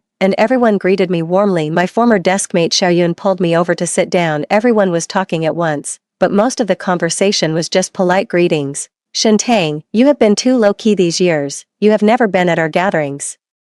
"Yes, get together with us more often. We are all old classmates." I chuckled, busy with work. If Xiaoyun hadn't kept urging me this time, I naturally wouldn't have come. I never liked this kind of occasion. Since Su Chen entered the box, he has been chatting with the squad leader. His eyes would fall on me from time to time, making me feel a little uncomfortable. Sat there for about 10 minutes. I picked up my purse and went to the bathroom. While I was putting on makeup, my cell phone rang with a message. "Chenijo, Tang Tang, are you having a party near the company?" "Me? How do you know?" "By the way," he sent Chenijo a puzzled expression. I got a quick reply. "I installed a positioning system in your phone." I twitched my lips. This man wants to keep track of my whereabouts at all times. When we returned to the box, they were playing Truth or Dare. I sat next to Xiaoyun and watched them have fun. Unexpectedly, the next second, the bottle mouth on the table was suddenly pointed at me. Someone in the crowd asked, "Truth or Dare?" I pursed my lips and chose the adventure. Several active students immediately became excited. "Like this, you and Su Chen stand face to face, and put your arms around his neck.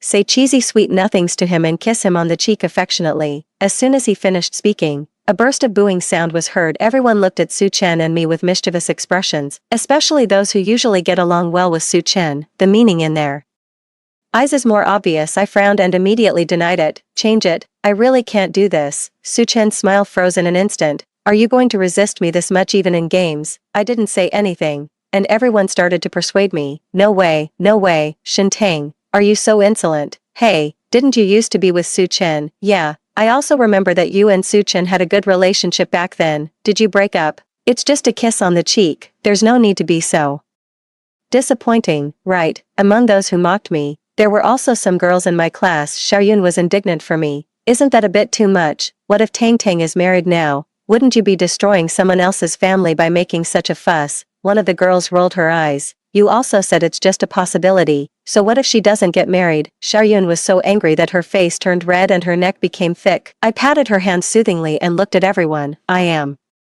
married. My husband is more sensitive. He will be unhappy if I do this. 12. After I finished speaking, all eyes in the box were focused on me. Su Chen's face turned blue and red. He stood up in shame and anger, and suddenly pulled me up. Then he leaned close to my ear. Tang Tang, do you really have to embarrass me in front of so many people? I was stunned. Then Su Chen pulled my hands up and placed them on his neck. I struggled, but he locked my hands tighter just when I was getting angry and embarrassed. The door of the box suddenly opened. Chen Yizhou stood at the door with a stern face, staring straight at Su Chen and me. Who are you? Some people in the crowd looked at Chen Yizhou with displeased expressions. The next second, Chen Yizhou looked at him coldly. This look is full of oppression. The originally noisy box suddenly became quiet. Chen Yizhou stretched out his long legs, walked over and pulled me into his arms. He touched my red wrist with concern. Does it hurt? I shook my head and smiled at Chen Yizhou. He ruffled the strands of hair on my forehead. I have a bad temper, and my biggest weakness is protecting my wife. Shintang is now married. Please be careful when socializing in the future.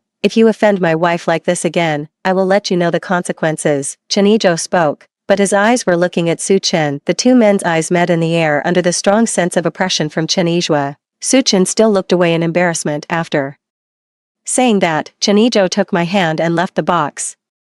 Sitting in the passenger seat, I squeezed the seatbelt nervously. Although Chen Yizhou had no expression on his face, he was driving very fast. I wanted to say something, but was ultimately scared back by his gloomy face. Late at night, Chen Yizhou held me tightly in his arms. He pulled the quilt closer to me to make sure I wouldn't catch a cold. I sniffed. Chen Yizhou, I want to talk to you about what happened tonight. It's okay, go to sleep. The words that were about to come out were interrupted softly. Chen Yizhou kissed my forehead, his voice flat. I wanted to say something, but I could hear the sound of even breathing above my head. Forget it, let's talk about it tomorrow. 13. I had a very long dream in which a man was chasing me. When I was startled awake, I subconsciously touched my side, but he woke up instantly when he touched the cold quilt. Chen Yizhou is not next to me. I was startled. Wearing slippers, he hurriedly opened the bedroom door. When Chen Yizhou was found, he was sitting alone in the audiovisual room. There were no lights on inside, and even the movie was playing on silent mode. I fumbled to turn on the light, and at first glance saw the embarrassed and pitiful Chen Yizhou. He sat down on the carpet obediently. It seemed that he had maintained this posture for a long time. When he looked at me, his eyes were bloodshot. My heart skipped a beat and I walked over quickly. Can't sleep.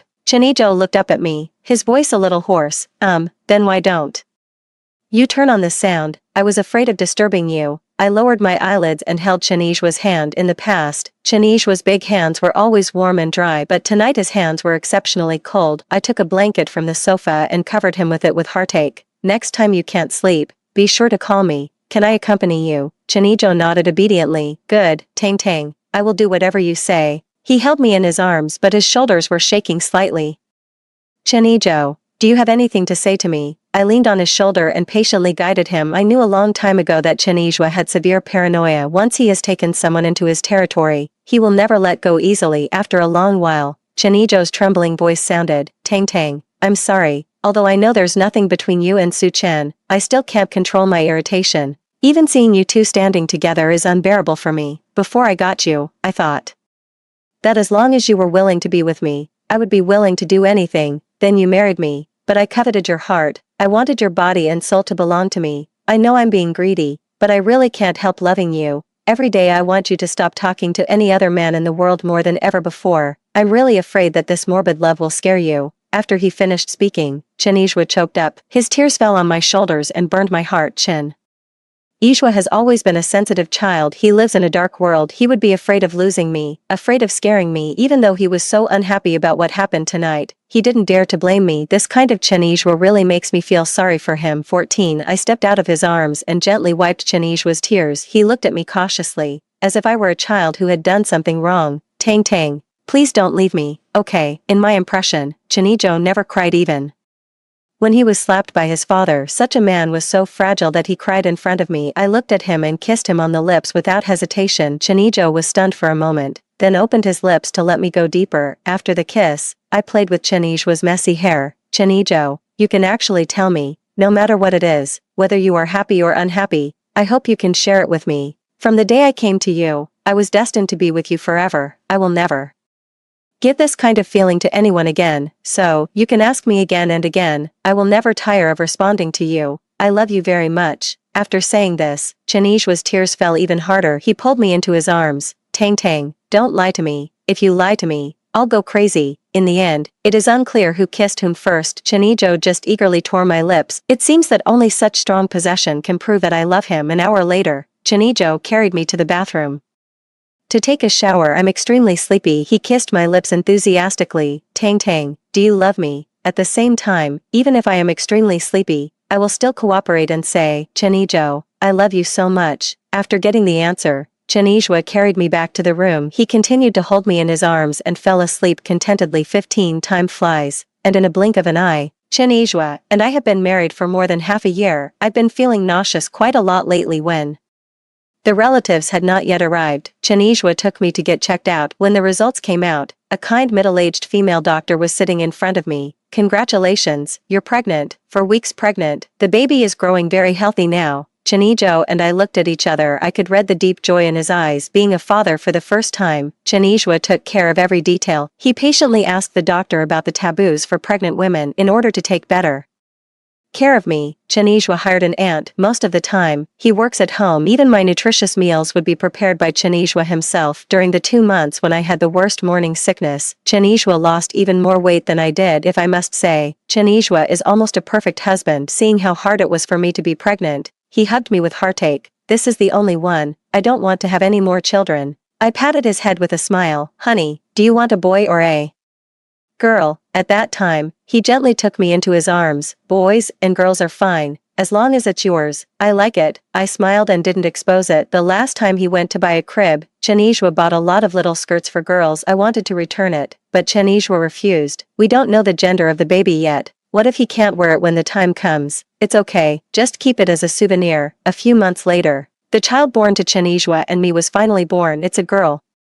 The moment he came out of the delivery room, Chanishwa's eyes were red with tears. He kissed my sweaty forehead. Tang Tang, thank you for your hard work. He named our child Chin Sungyu. He said that his daughter must look more like me. Many years later, I leaned in Chanijo's arms. Why did you like me in high school? Because you are pretty. I laughed and patted Chanijo's shoulder. Be serious. Chanijo kissed my forehead. My mother died when I was 8 years old, after she discovered my father's mistress. She lost her mind and died in a car accident. At that time, I always hated my father and even felt that life was meaningless. I'm dirty, I'm a gang fighter, I'm uneducated and I don't know how to do anything. It wasn't until later that you appeared in my life that I first had the idea of protecting a girl. Everyone is afraid of me, but you choose to get close to me regardless of everything. Listening to Chanijo recalling the past, I sighed softly. If your mother knew that you are married now and have your own children, I know you feel uncomfortable, but I have decided to marry her. Chanijo looked at the stars in the sky. Yeah, she'll be very happy. For a long time afterwards, Chanishwa just hugged me quietly. After a long time, he suddenly called me. Tang Tang, thank you for choosing me. I moved in his arms and looked up at him. Chanijo, I should be the one thanking you.